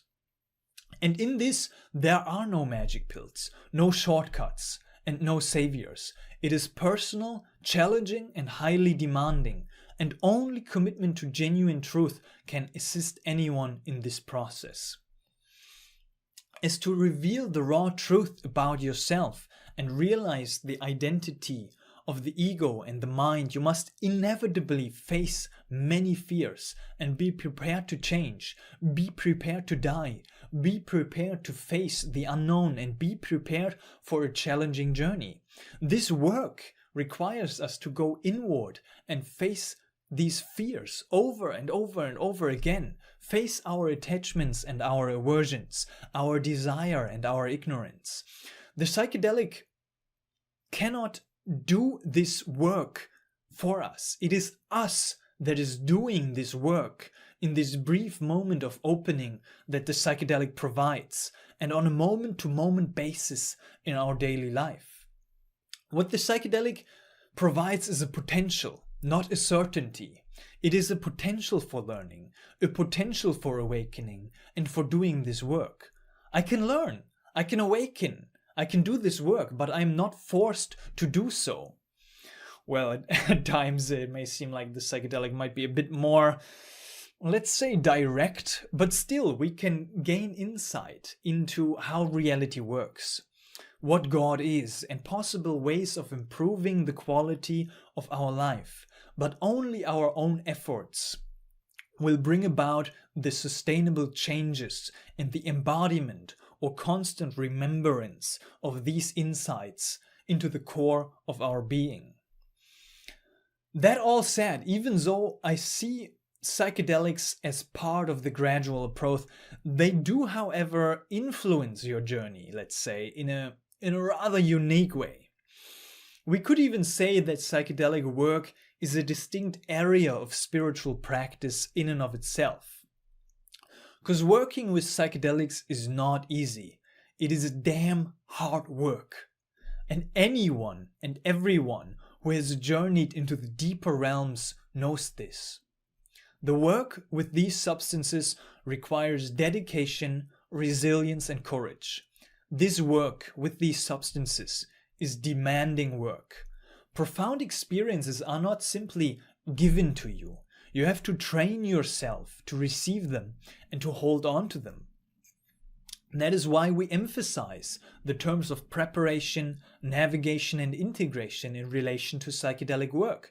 Much like an athlete preparing for an ultra marathon or another super grueling event, working with psychedelics requires us to train ourselves mentally, emotionally, and physically to navigate these expanded states of consciousness. Our cognition must adjust to the novel conditions psychedelics present, and our bodies too must learn to hold and integrate the energy of these experiences. This isn't just something that happens automatically. It requires repetition, persistence, and an openness to transformation. Because we see that psychedelic work may include effects that Groff observed in his work. He describes that subjects may spend hours in agonizing pain with facial contortions, grasping for breath and discharging enormous amounts of muscular tension and tremors, twitches, violent shaking, and complex twisting movements. The face may turn dark purple or dead pale, and the pulse shows a considerable acceleration. The body temperature usually oscillates in a wide range. Sweating may profuse, and nausea with projectile vomiting is a frequent occurrence. We might call this dynamic the cycle of purification, a process of confronting inner toxins, enduring the crisis they bring, and emerging with a higher level of clarity and health. And that doesn't just count for the physical domain, but across psychological, emotional, spiritual, and maybe even historical levels of consciousness. On the psychological level, that process might involve a complete giving up of everything you thought to be true, which is scary. As Mr. Beige said, bracketing one's assumptions is inherent in all learning, of course, but the difference with psychedelic states is the degree of bracketing required. Anything you believe is true, you may discover is false. Anything you believe you are, you may discover you are not. Or as Alan Watts suggested, psychedelic work like the spiritual path of Taoism or Zen is not about acquiring something new. It is not about learning new facts or greater skills, but about unlearning the faulty perceptions and opinions that cloud our view of reality. It is about seeing clearly, curing a kind of perceptual disease, and shedding the layers of illusions we hold on to. This process is a process of purification. We may even end up exactly where we began, but at the start, the pristine essence of our true nature was clouded by distortions and distractions. And when we truly engage in this work, we see that there is a certain suffering inherent in repeatedly shedding our psychological skin in order to enter more deeply into the mystery, into God, into ourselves. It is not an easy path, but this is precisely why psychedelics are not a shortcut. They demand that we face everything we have avoided, everything unresolved. Our natural instinct is to avoid pain, but in the context of a psychedelic session, pain is something we learn to embrace. It is part of the purification process, a means of cleansing the mind, body and soul, and therefore pain becomes our ally in this work. And that's why so few people do this work in these degrees, in this matter. And taken to the extreme, we hear Mr. Beige say, once I discovered that I could enter heaven by embracing hell. Embracing hell became a core practice in this work. All the more so when I found my way to the heaven of heavens where the diamonds are kept. No hell is too terrible to endure if it opens the door to this paradise. Which mirrors statements of some of the mystics, like the one from St. John of the Cross, who said, invested with an invincible courage, filled with an impassioned desire to suffer for its God, the soul then is seized with a strange torment, that of not being allowed to suffer enough. And while this may sound extreme, it reflects the courage required to engage with the intense purifications and transformations that psychedelics can catalyze. And this purification process, it is not something that you do once. It is not like you're doing one cute psychedelic experiences, you suffer pain, you die, and you come out in bliss and then you're done. No, you haven't even started yet. This is one of the biggest limitations I see among psychedelic users. People vastly underestimate the depth of this territory, how broad it is, how much there is to explore, and how profound the material is that we encounter. Your first few trips in the lower dosages, that's not even a beginning yet. Those first few trips are like reading the first few words of the introduction of a book. They're not the whole story. They're not even barely a start. So humble yourself. Open your mind to the infinite depth of this exploration. As when we study people who have a lot of experience in responsible, mature, and intentional psychedelic practice, we can see patterns emerge. Many say, and it agrees with my own personal experience, that there is an energetic momentum that builds in one's sessions. Mostly if you're consistent in your practice and you go in over and over again, systematically, consistently. Psychedelic sessions, they seem to build on one another if you engage in them systematically. So if we repeat this process many times in a sustained fashion, a sequence of initiations into successively deeper levels of consciousness takes place. As you might have noticed in your journeys as well, your journeys, they get deeper and deeper and deeper, and they sometimes leave you off, and then you jump in again where they leave you off, and you go deeper and deeper again. And we begin our journey through many cycles of what Chris Beige calls the death-rebirth process. And this is basically what spiritual practice is boiling down to, and what psychedelics can so beautifully assist us with. It is the practice of dying. Death is actually a very intense form of purification, and in psychedelic practice, this purification is often experienced as a kind of death and rebirth. To engage deeply with these realms, we must go beyond the egoic self. The ego cannot have this experience. It must die. Chris describes this beautifully when he writes, "We cannot transport the egoic self into the depth where it can then have an experience of how the world works there. In order to know the universe at these levels, we must become citizens of these levels. We must become the levels themselves. To do this, our smaller sense of self must cease to be the container of our experiences.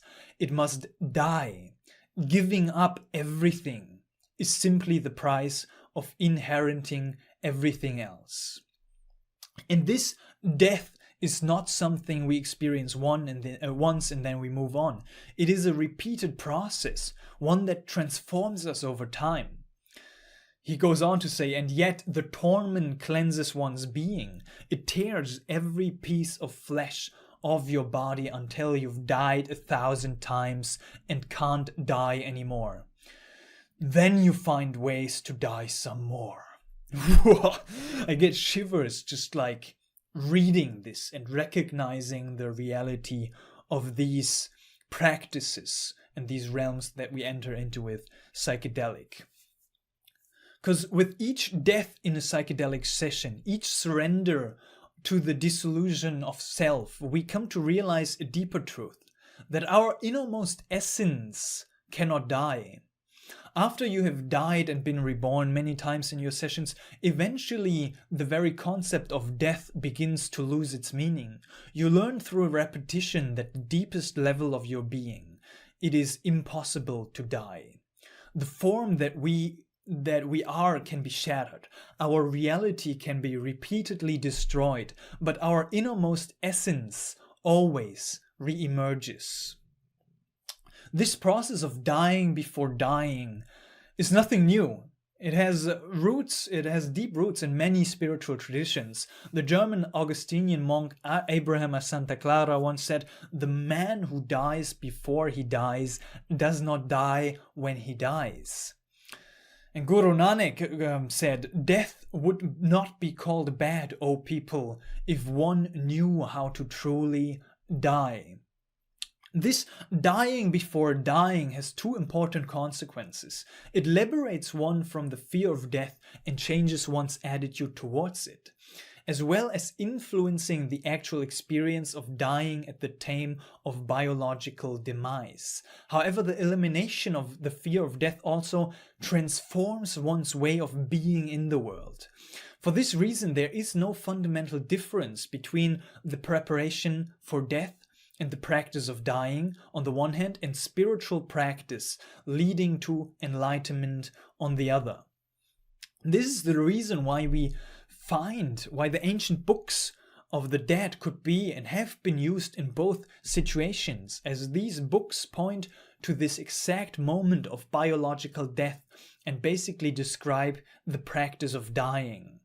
It is possible and I guess very common to spend one's entire lifetime without ever experiencing these realms, or even without being aware of them and without being aware of their existence until one is catapulted into them at the time of biological death.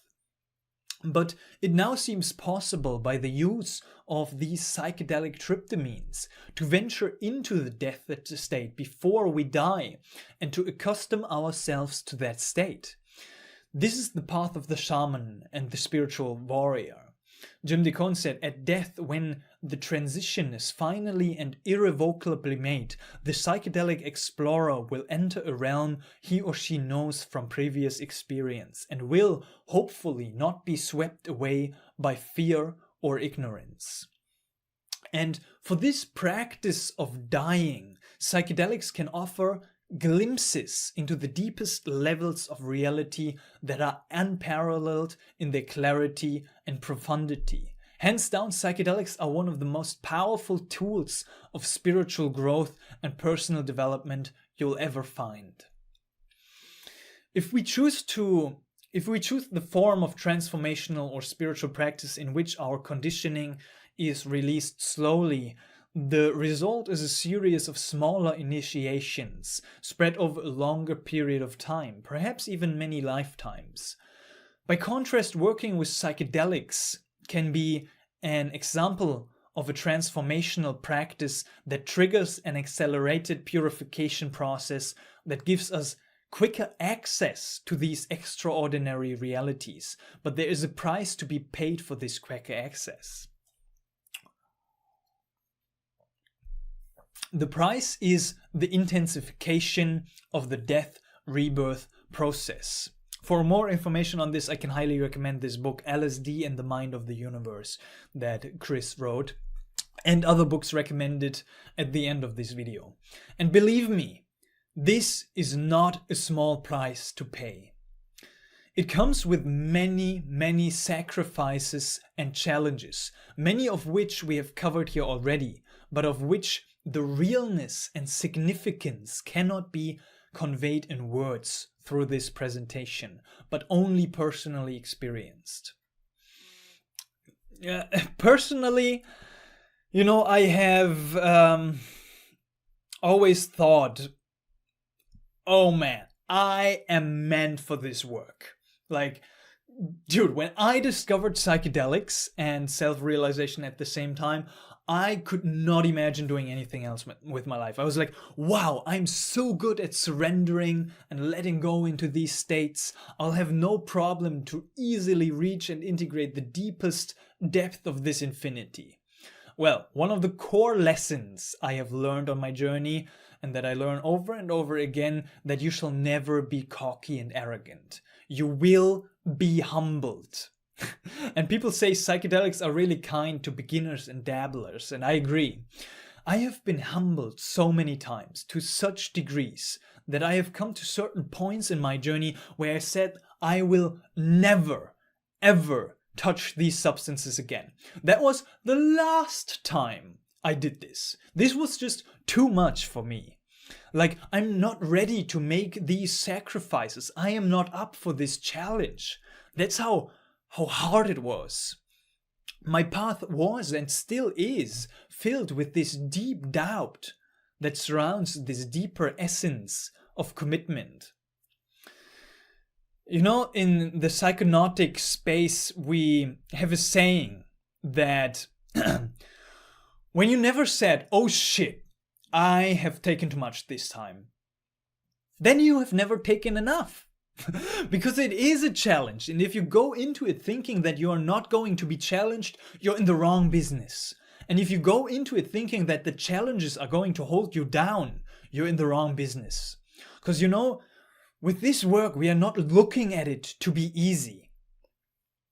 So, to conclude this section, 1, there is no shortcut to awakening.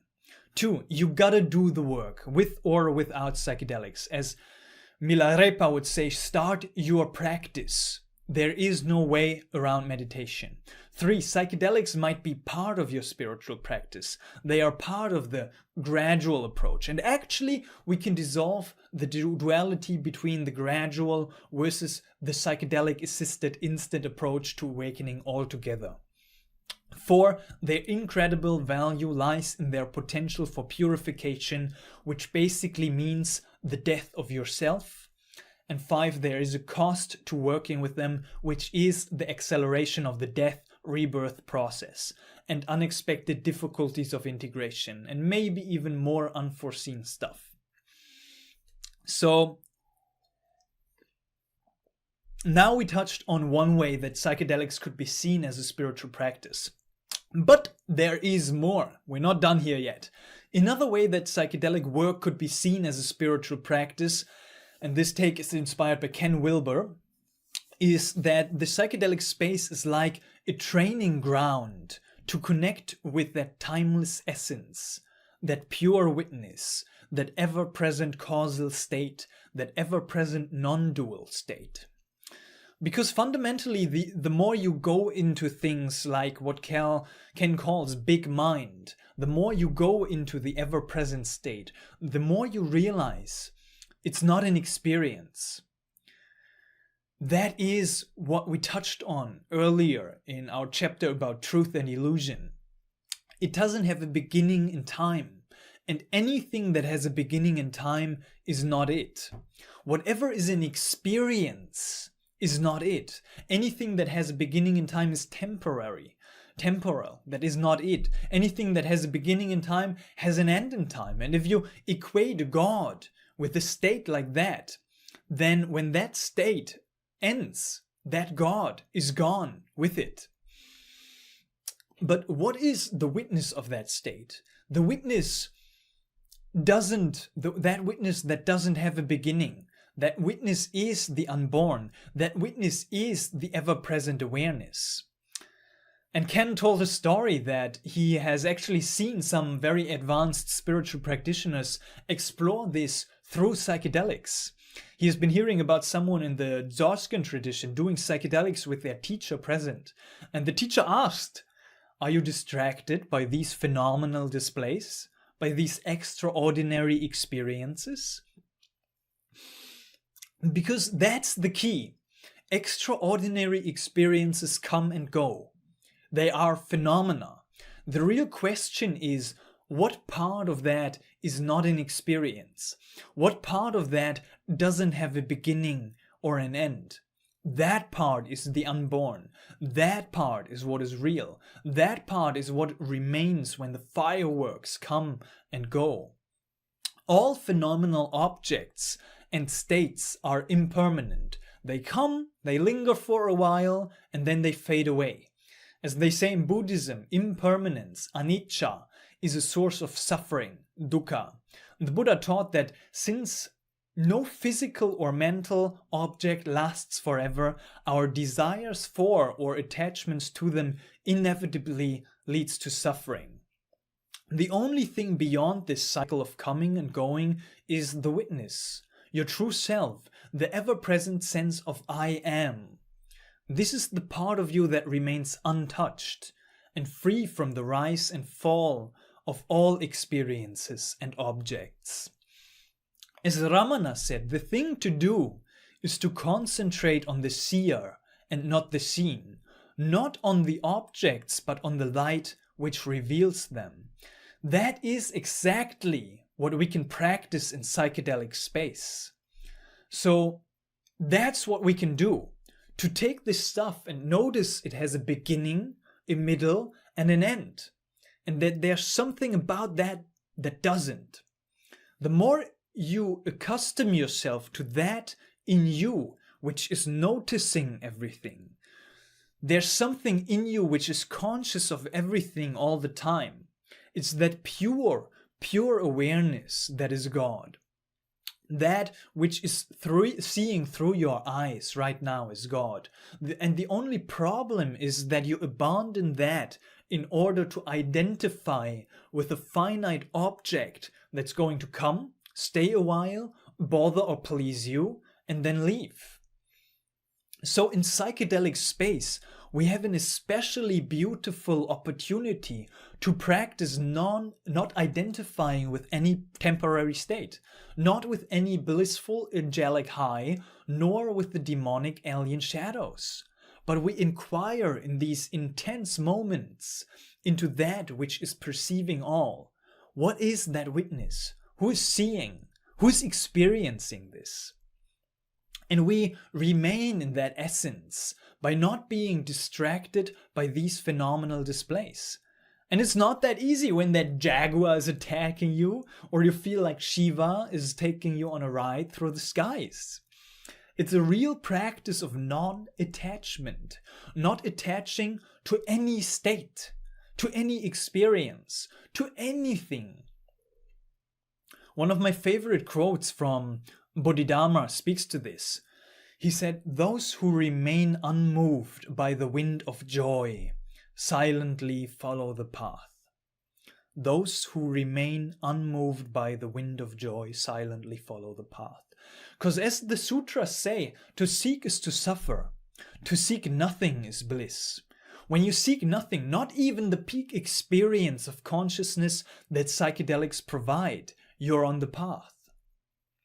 And don't get me wrong, that doesn't mean that we don't engage in psychedelic space, or that we shouldn't. Because for me, it feels like that it's a great, powerful practice of this non-attachment. Bodhidharma speaks to that which Ken already mentioned, that the basic nature of a Buddha has no such form. Keep this in mind even if something unusual should appear. So even and especially in psychedelic space, don't embrace it and don't fear it, and don't doubt that your mind is basically pure. Where could there be room for any such form? Also, at the appearance of spirits, demons, or divine beings, conceive neither respect nor fear. Your mind is basically empty. If you seek direct understanding, don't hold on to any appearance whatsoever, and you'll succeed. I have no other advice. This alone has guided so many of my psychedelic journeys and helped me cultivate this deep understanding of the true nature of myself and God. And for me personally, I take this practice of seeing that which sees and being absolutely non-attached to any experience one step further. So my true intention and my highest ideal in my ordinary day-to-day consciousness, as well as in all kinds of psychedelic states, is to simply appreciate. To simply appreciate.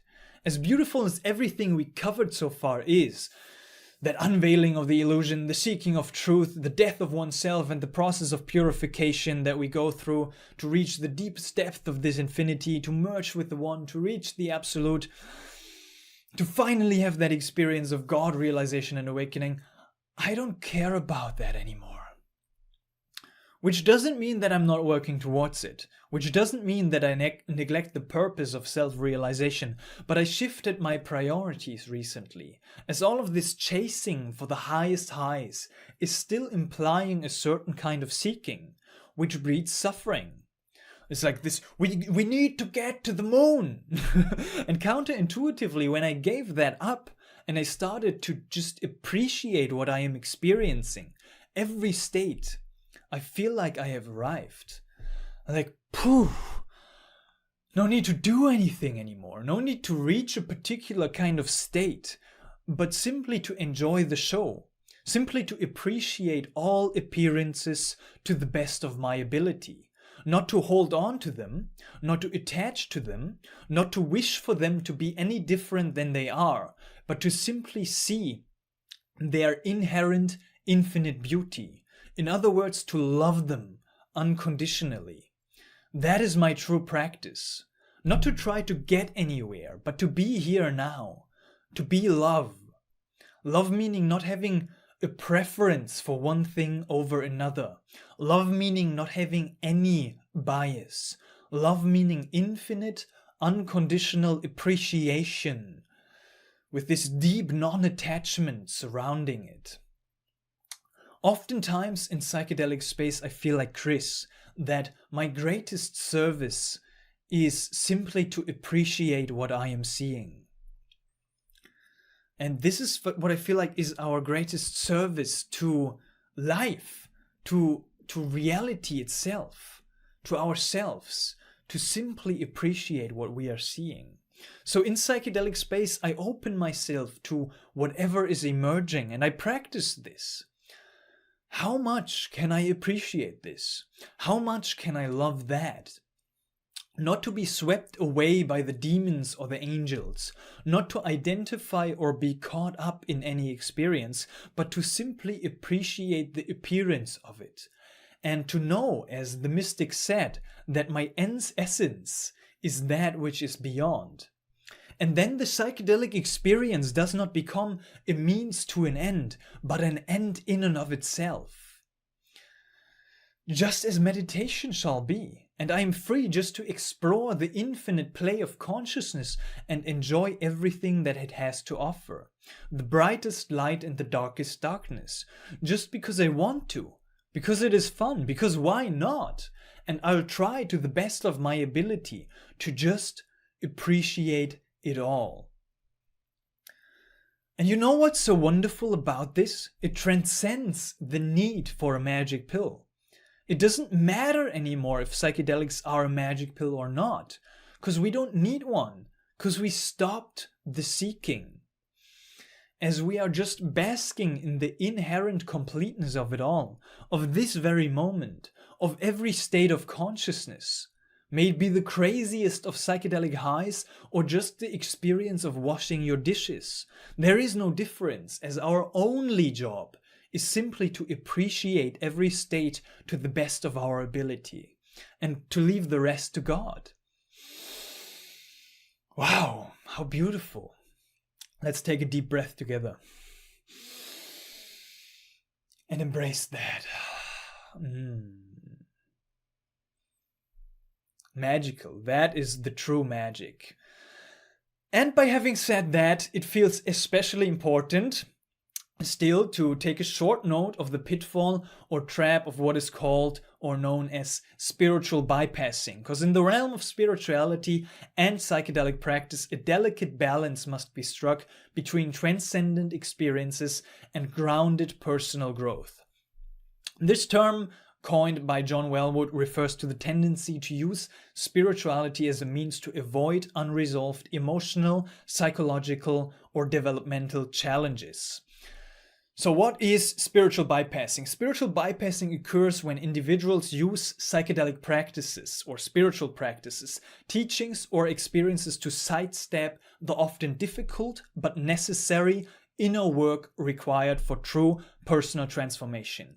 Instead of integrating the lessons of spiritual or psychedelic experiences into their lives, bypassers may avoid confronting personal pain or emotional wounds, suppress difficult emotions like anger, grief, or fear by adopting a detached or transcendent mindset, over-identify with spiritual ideals or archetypes, inflating their ego with notions of enlightenment or superiority, or rely on peak experiences to validate their spiritual progress while neglecting the integration needed to sustain growth.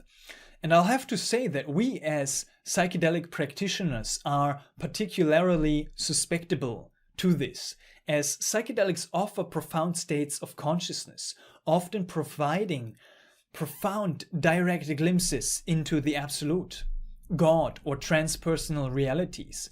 And while these experiences can be deeply healing and transformative, they can also reinforce the illusion that spiritual realization is a shortcut to bypassing the hard work of personal and relational growth.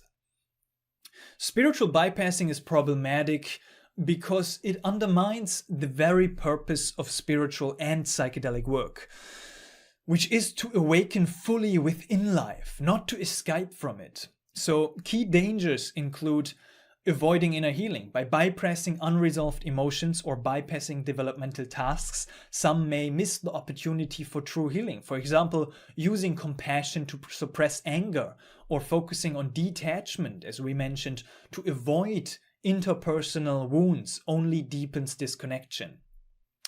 The inflating of the ego. Adopting a spiritual identity or archetype without grounding it in personal growth can lead to grandiosity, self-righteousness, or an inflated sense of superiority above others. Fragmenting life. Spiritual bypassing creates a divide between spiritual practices and the relative domain of daily life. Relationships, responsibilities, and emotional realities. True integration requires honoring both realms and finding unity between the absolute and the relative, and undermining stability. Continuous reliance on altered states or detachment can destabilize the psyche, leaving individuals ungrounded, overwhelmed, or unable to engage meaningfully with their human existence. Let's briefly talk about how to avoid spiritual bypassing, not to leave you empty-handed. True spiritual growth requires a balanced and integrative approach, respecting both the transcendental and the personal. So here's a few tips on how to avoid the trap of spiritual bypassing. Commit to integration. After profound experiences, spend time reflecting, journaling, or seeking guidance to process the insights gained. Focus on how these insights can inform your relationships, decisions, and behavior in daily life. Embrace psychological inquiry. Allow unresolved emotions, patterns, and wounds to surface without judgment. Work with them through therapy, self-inquiry, or relational healing. Honor your personal history and psychological needs as integral parts of your spiritual journey. Balance relative and absolute truth. I cannot stress this enough. Respect the relative domain of emotions, relationships, and societal roles, even as you pursue transcendental awareness. Ground yourself. Engage in practices that connect you to the present moment and to your physical existence, such as mindfulness, yoga, or spending time in nature. Avoid excessive use of psychedelics as a substitute for consistent personal effort or discipline. Focus on the long-term path. Recognize that spiritual growth is a lifelong journey. Cultivate stable plateau experiences through practices like meditation, contemplation, and acts of service. Avoid chasing highs or idealized states at the expense of everyday grounding. Don't overestimate peak experiences. Obviously, also don't underestimate them, but also don't overestimate them. And number 6, don't use psychedelics as crutches. Psychedelics are neither inherently good or bad. They offer the potential for an experience that reveals truth. It is up to the individual to integrate these truths into a spiritual life rather than treating the substances as the path themselves. Recognize that the raw realities psychedelics require courage and sustained effort to embody and apply. Don't mistake psychedelics for the path. The ease and immediacy of altered states can create a dependency on these substances themselves, as practitioners chase transcendent highs while avoiding the messiness of earthly existence. And this reinforces the illusion that transformation comes from external substances rather than the internal blossoming of the lotus of the heart. Spiritual bypassing is not an inevitable outcome, I'll have to say, of spiritual or psychedelic practice. It is a maybe more or less unconscious choice, but a choice nevertheless, made by individuals to avoid the work of integration. Both spirituality and psychedelics hold the potential to catalyze profound transformation, but only if approached with humility and a commitment to engaging fully with life's challenges. As we navigate the realms of the absolute and the relative, let us remember that the purpose of awakening is not to escape physical existence, but to live more deeply and authentically within it.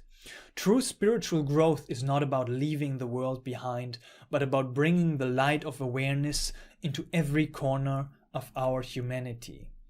And just to end this section on a personal note, in my experience working systematically with psychedelics, it seems to be that with this responsible and mature use, it does not lead to spiritual bypassing, I've found. As although I may push through the psychodynamic layer of consciousness at times, repeatedly entering the psychedelic space brings up my unfinished business into the session sooner or later. Many of my sessions are still even completely around this deeply personal stuff. Still, clearly it is on me to embody that, but in and of itself I find that with the conscious use of these substances, with the frameworks of preparation and integration, and a willingness and awareness to address unresolved trauma and emotional issues or unfinished developmental tasks, psychedelics are great allies on this path of holistic and integrative transformational growth on all levels. Also to mention, we just touched on the surface of this topic of spiritual bypassing.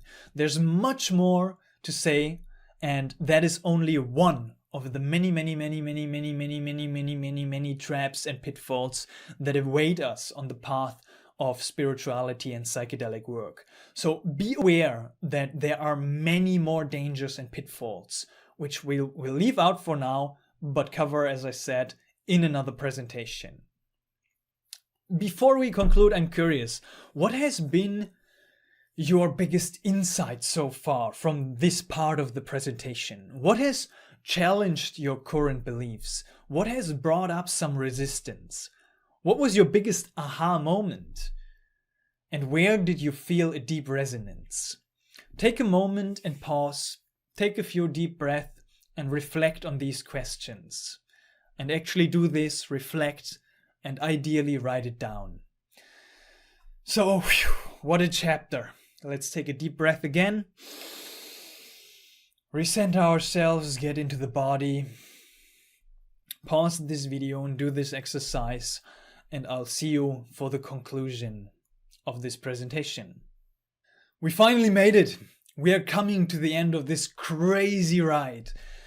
To conclude this whole course, I just have to say I hope you leave this presentation with more questions than answers. Because we haven't really come to any real conclusions, right? And that is beautiful. Because as Peter Kingsley is saying, and just when you think you figure it out, that's when you become the most foolish one of all. So let us humble ourselves again. That is what the psychedelics are showing, that we got no clue about what's going on. Nobody has any idea. And as Terence would add, the best guesses are lies. You may be sure of that. And still we're trying, so let me present my cute little conclusion. First, let us take a moment to reflect on everything we've explored together. Psychedelics are bringing us to paradox, and they reveal the profound mystery of reality.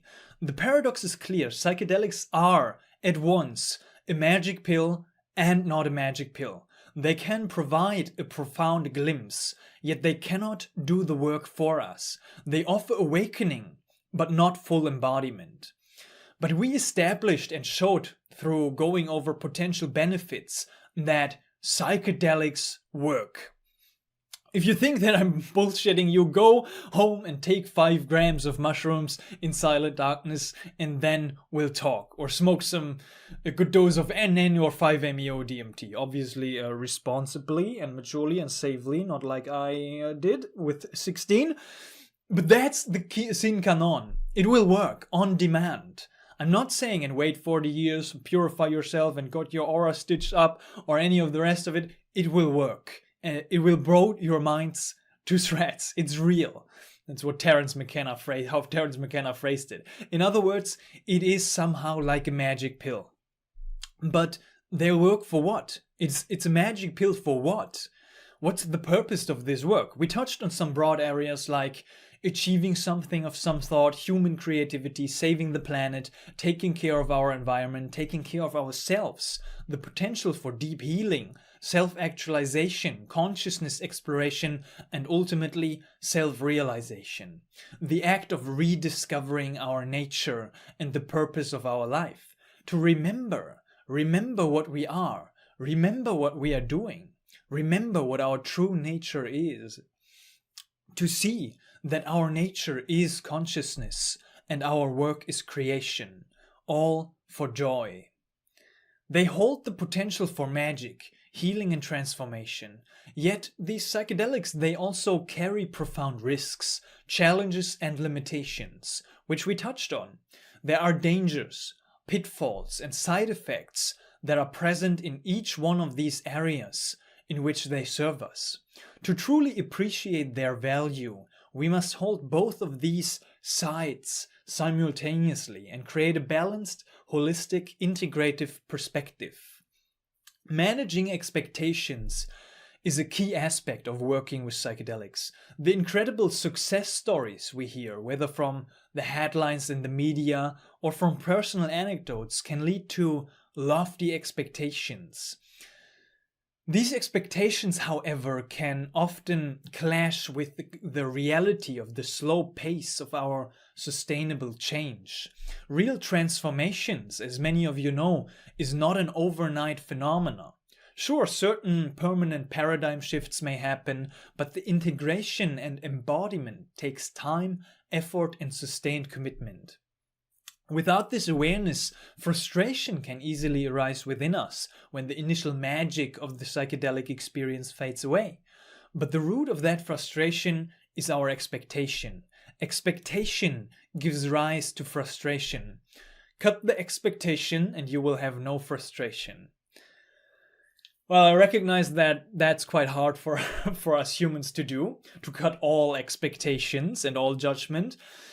And that is why we covered some observations that I shared, and I shared a perspective that hopefully helped you transcend the black and white thinking of a magic pill or not. As we have established, it is hard work. Psychedelic work is no walk in the park. When you are passionate about this work, you will suffer. This is literally what the word passion is saying.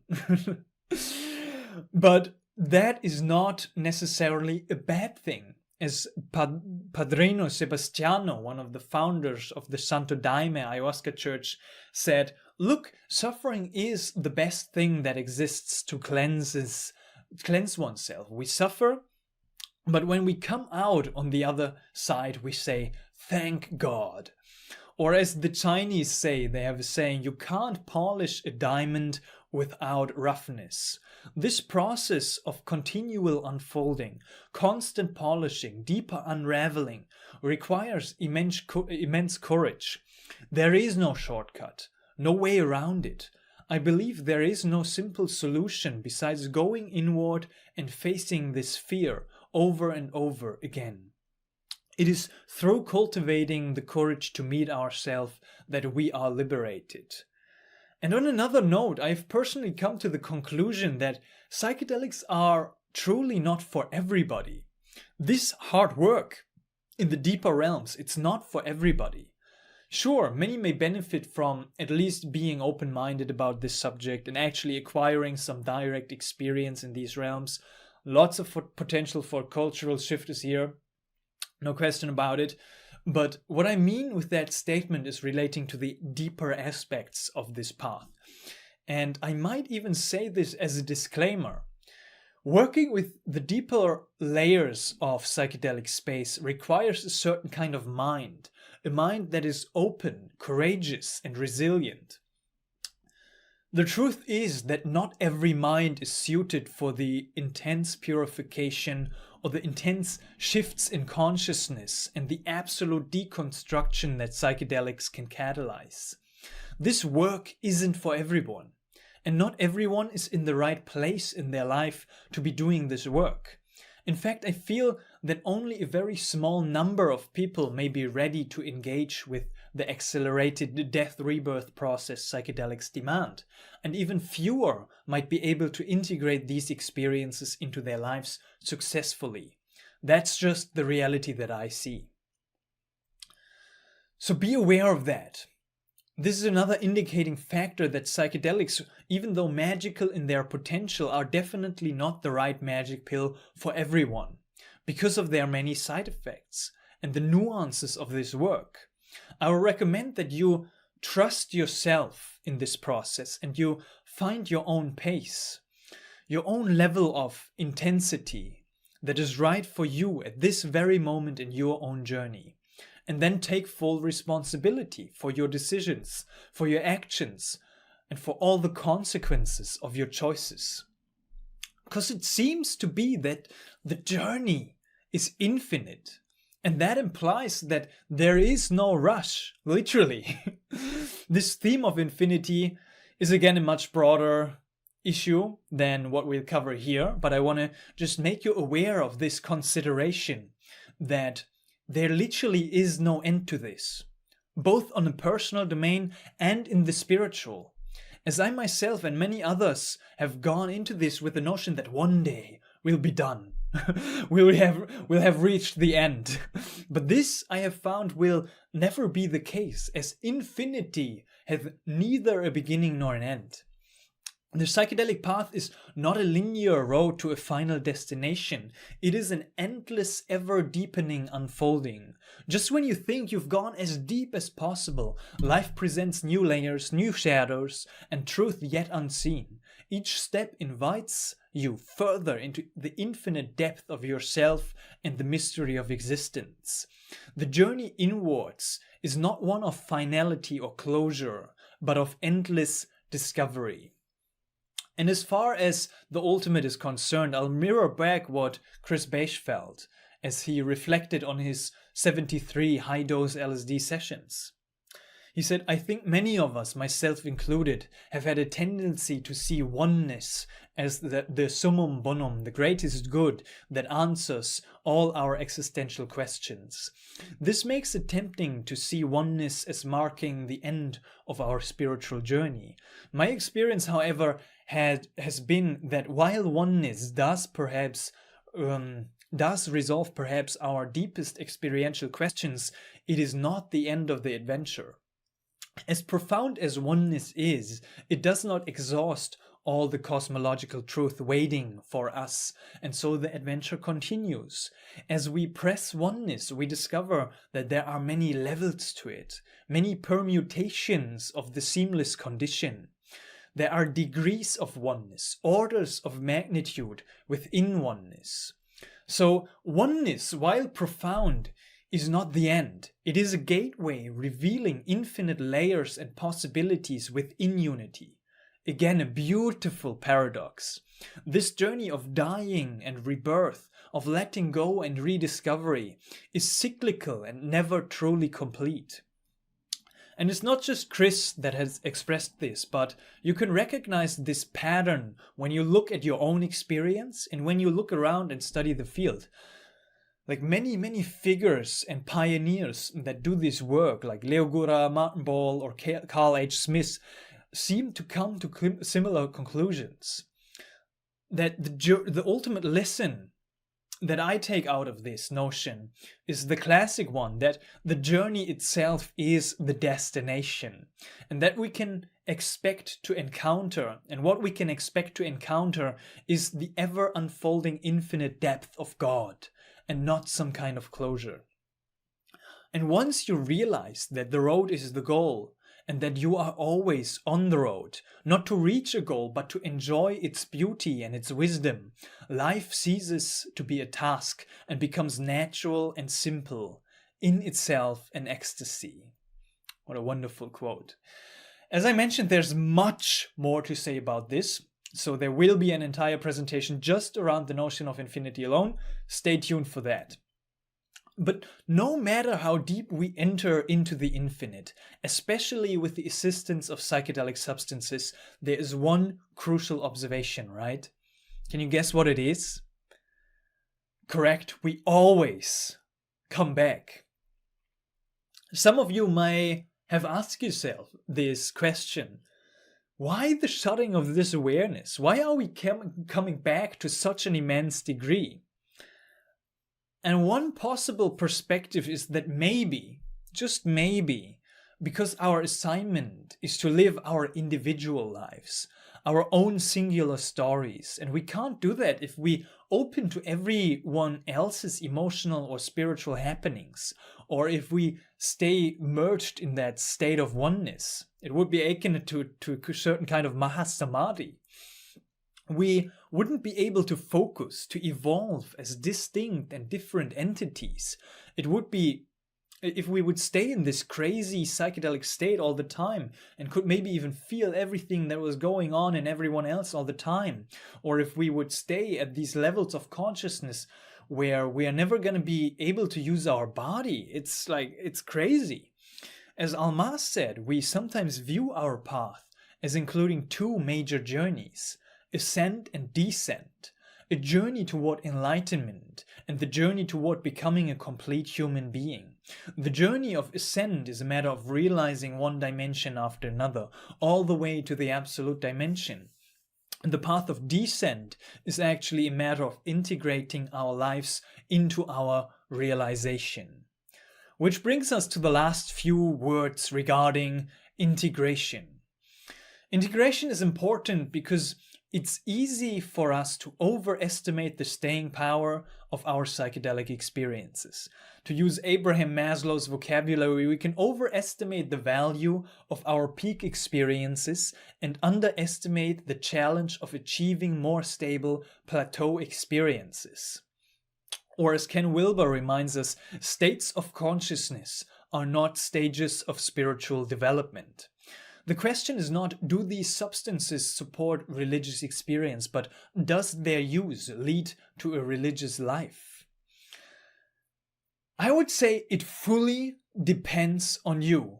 It fully depends on you. When you come out of that peak, there may be an understanding, and that's fantastic, but you're still going to have to go through these stages that Ken speaks of. You still got to do the hard work yourself. You still got to choose to live a religious life. You can't rely on the peak experience to do it for you.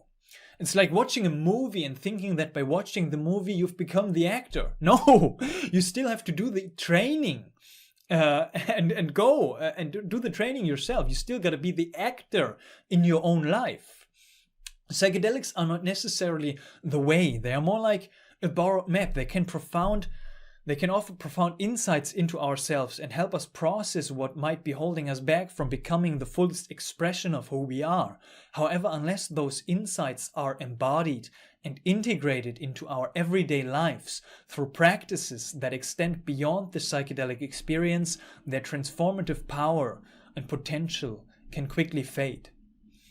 For many, especially in the West, the desire to reconnect with spirit is a driving force behind these substances and behind exploring psychedelics. While these substances can help illuminate the path as we have explored through the analogies, they cannot walk it for us. The reconnection we seek must ultimately come from our own efforts, choices, and actions. Psychedelics may provide the spark, but the work of sustained transformation lies in our hands. And maybe it is not so much about what we will see or whether we will completely resolve our issues. It is that we are willing to look inside ourselves and re-establish contact with the abundant dimensions we contain. The courage to go in and look deeper into ourselves is our liberation. It is in the journey that we find redemption, not in the destination. The courage we gather to face the fear of our vastness is what sets us free. We are never guaranteed that we are going to get somewhere, but we make the attempt to show up for ourselves, and this is often what heals us. And maybe, like many people do, one day we begin to realize that for the integration process to complete itself, it requires us not to amplify our consciousness further. Or maybe not. We'll see. And maybe what matters most is how our understanding of ourselves and our place in the natural order has been deepened, clarified, or enriched through our psychedelic experiences. And maybe we are not able to fully actualize these experiences immediately after a session has ended, but they bend the trajectory of our life. As Chris said, in showing us what we are becoming, they help us become that very thing. We may not be able to hold that crystal clear consciousness as an abiding awareness every single minute or every hour of every day. But there are moments when it is as though time stops. We take a breath. We see a world in a grain of sand and a heaven in a wild flower, and hold infinity in the palm of our hand and eternity in an hour.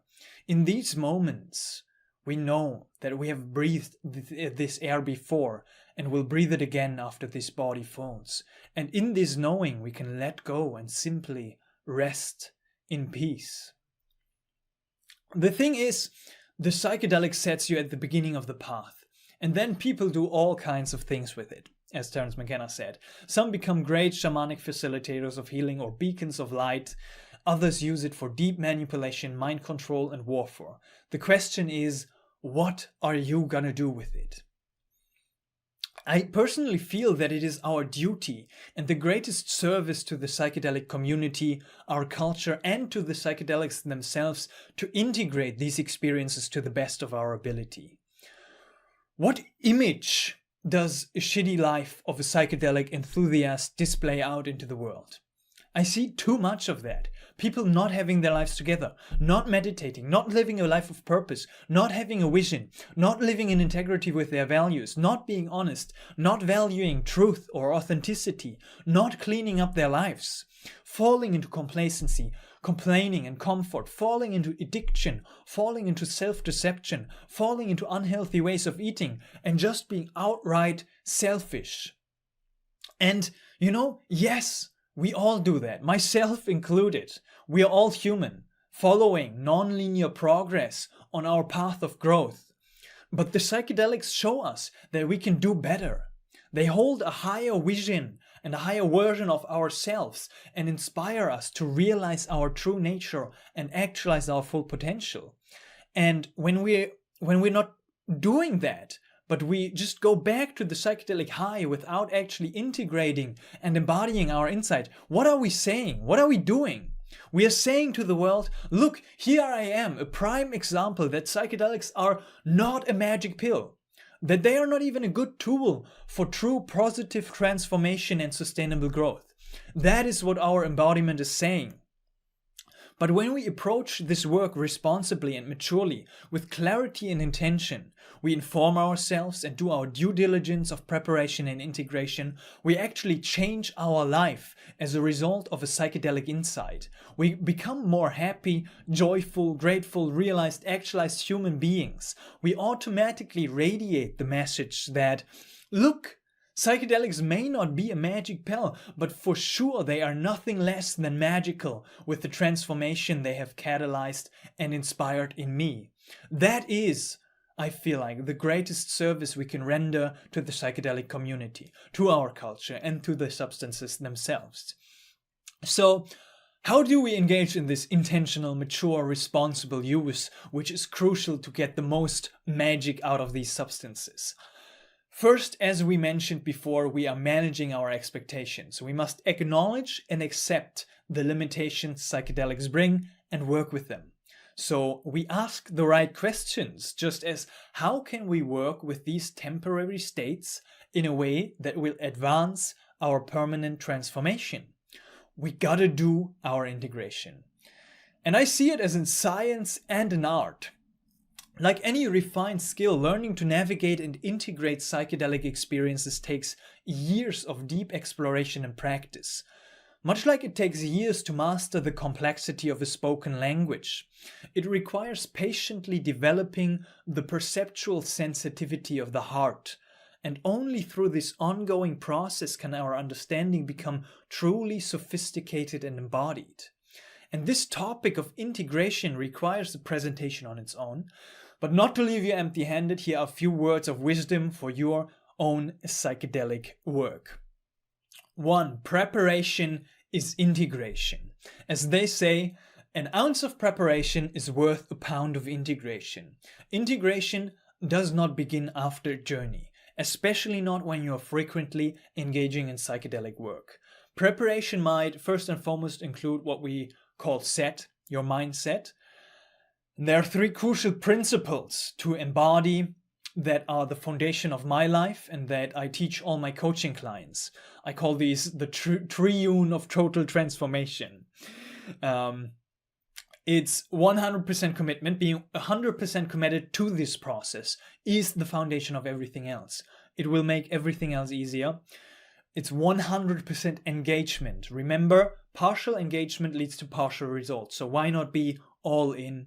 And it's 100% responsibility. This mindset shift is crucial for true transformation, as taking full responsibility means owning every aspect of your life, including the parts that seem out of your control. Choosing this perspective shifts you from being a passive observer into an active creator of your own reality. And there are many more traits that support your preparation and integration we could talk about, but we'll leave it out for here. But these attitudes shall not simply be directed toward your psychedelic experience, but towards life itself. As I see psychedelic integration as life itself, there is no separation between you living your life and you doing your psychedelic integration. Your whole life, everything you do, is your integration. So it might make sense to ground your psychedelic practice in long-term commitments across all influences of your life. Consider these areas. Physical, care for your body through movement, nutrition, rest, and self-care. Mental, practice self-inquiry and cultivate clarity through mindfulness or meditation. Emotional, process your emotions openly, whether through journaling, therapy, or creative outlets. Social, connect with supportive communities or trusted individuals who can help you navigate this journey. Maybe even engage in some form of compassionate service. Environmental, align your surroundings to support your transformation. Declutter your space, bring nature into your space, or create areas for stillness. And spiritual, establish a regular practice, such as meditation, prayer, or breath work, to stay connected to the deeper truth that were revealed to you. Your insights are only as valuable as the changes they inspire in your life. Identify small, actionable steps to embody the lessons you've learned. And this could mean shifting how you communicate, practicing greater compassion, or simply being more present in your relationships. This could mean shifting how you eat or implementing a simple exercise like I mentioned in the previous slide. The transformation lies in the daily application. This is key. So take action now. That's the key. To better do this, it might be useful to create a container for holding our experiences in between our sessions, for remembering them, pondering them, and putting their lessons into practice. This container, I don't want to give any specific advice here. It may, however, you want it to look like. You're free in your creation process of that container, but I recommend that you create one. To conclude, integration is the process of bringing separate elements together into a whole. It is the art of weaving the extraordinary into the ordinary. Integration is a commitment to love all parts of ourselves, as Tam Integration said. Daniel, I love that quote. And also, integration is a celebration of life, and integration is a continuum.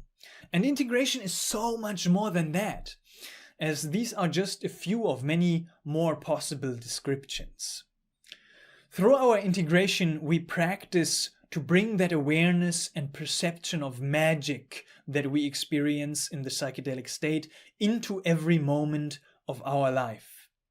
And through my personal integration, I have come to a place where I can at times be in that detached state of unconditional appreciation for the dance of life, that infinite love for all states of consciousness, while enjoying all the sensations that come with being fully human. I resonate with what Terence said, that life is beautiful without psychedelics. Psychedelics simply make you aware of that primarily, and then secondarily lead you deeper into it. And even though sometimes I still come out of an experience that was nothing less than magical, and I ask myself, how long will this last? This incredible joy of being alive, the pure bliss that blossomed after the veil which hides the beauty and the wonders of the celestial realms has been lifted, the pure crystal clarity and deep peace of heaven, this deep connection to the source of all.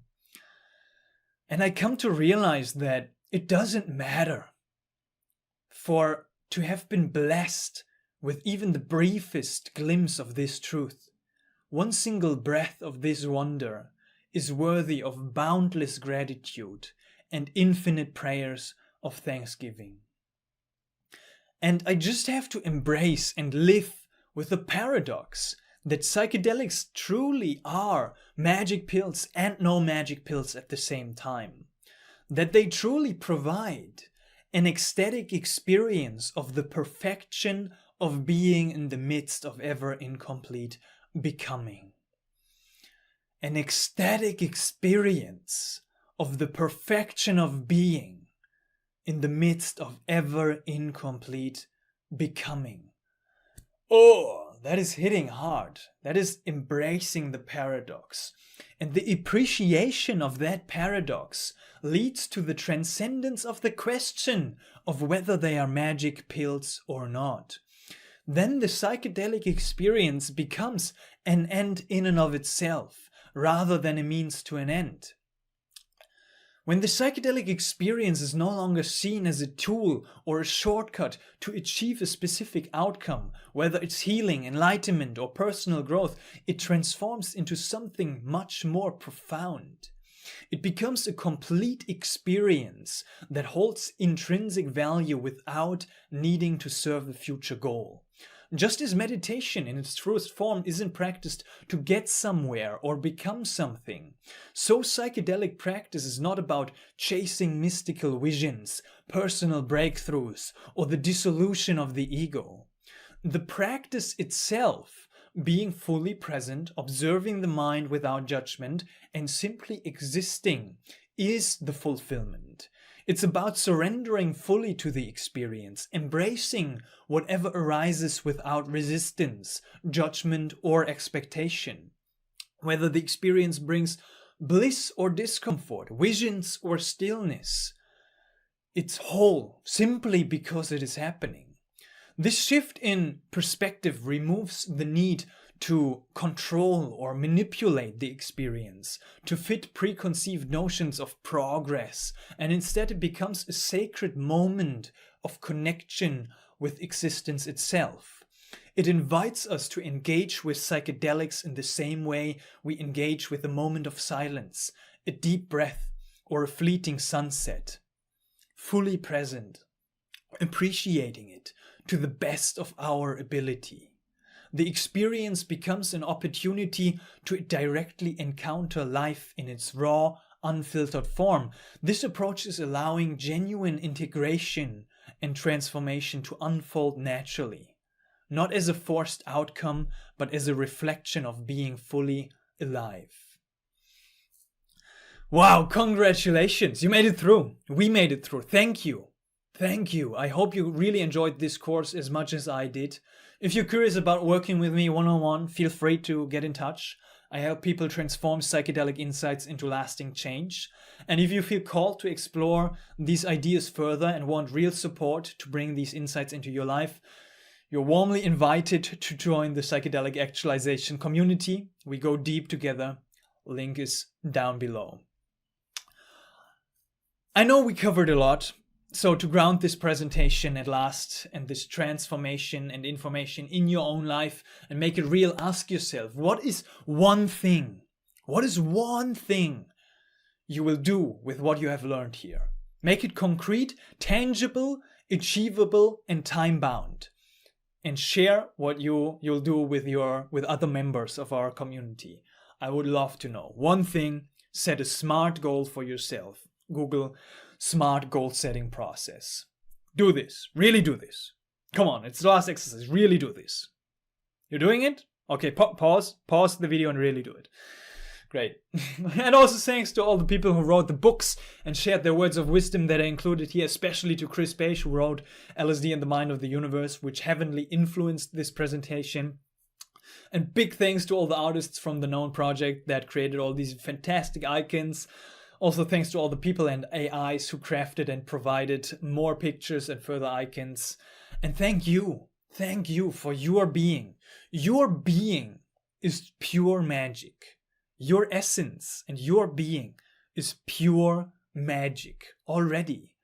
And I feel like Hafiz at times, as I wish I could show you when you are lonely or in darkness, the astonishing light of your own being. Pure infinite magic.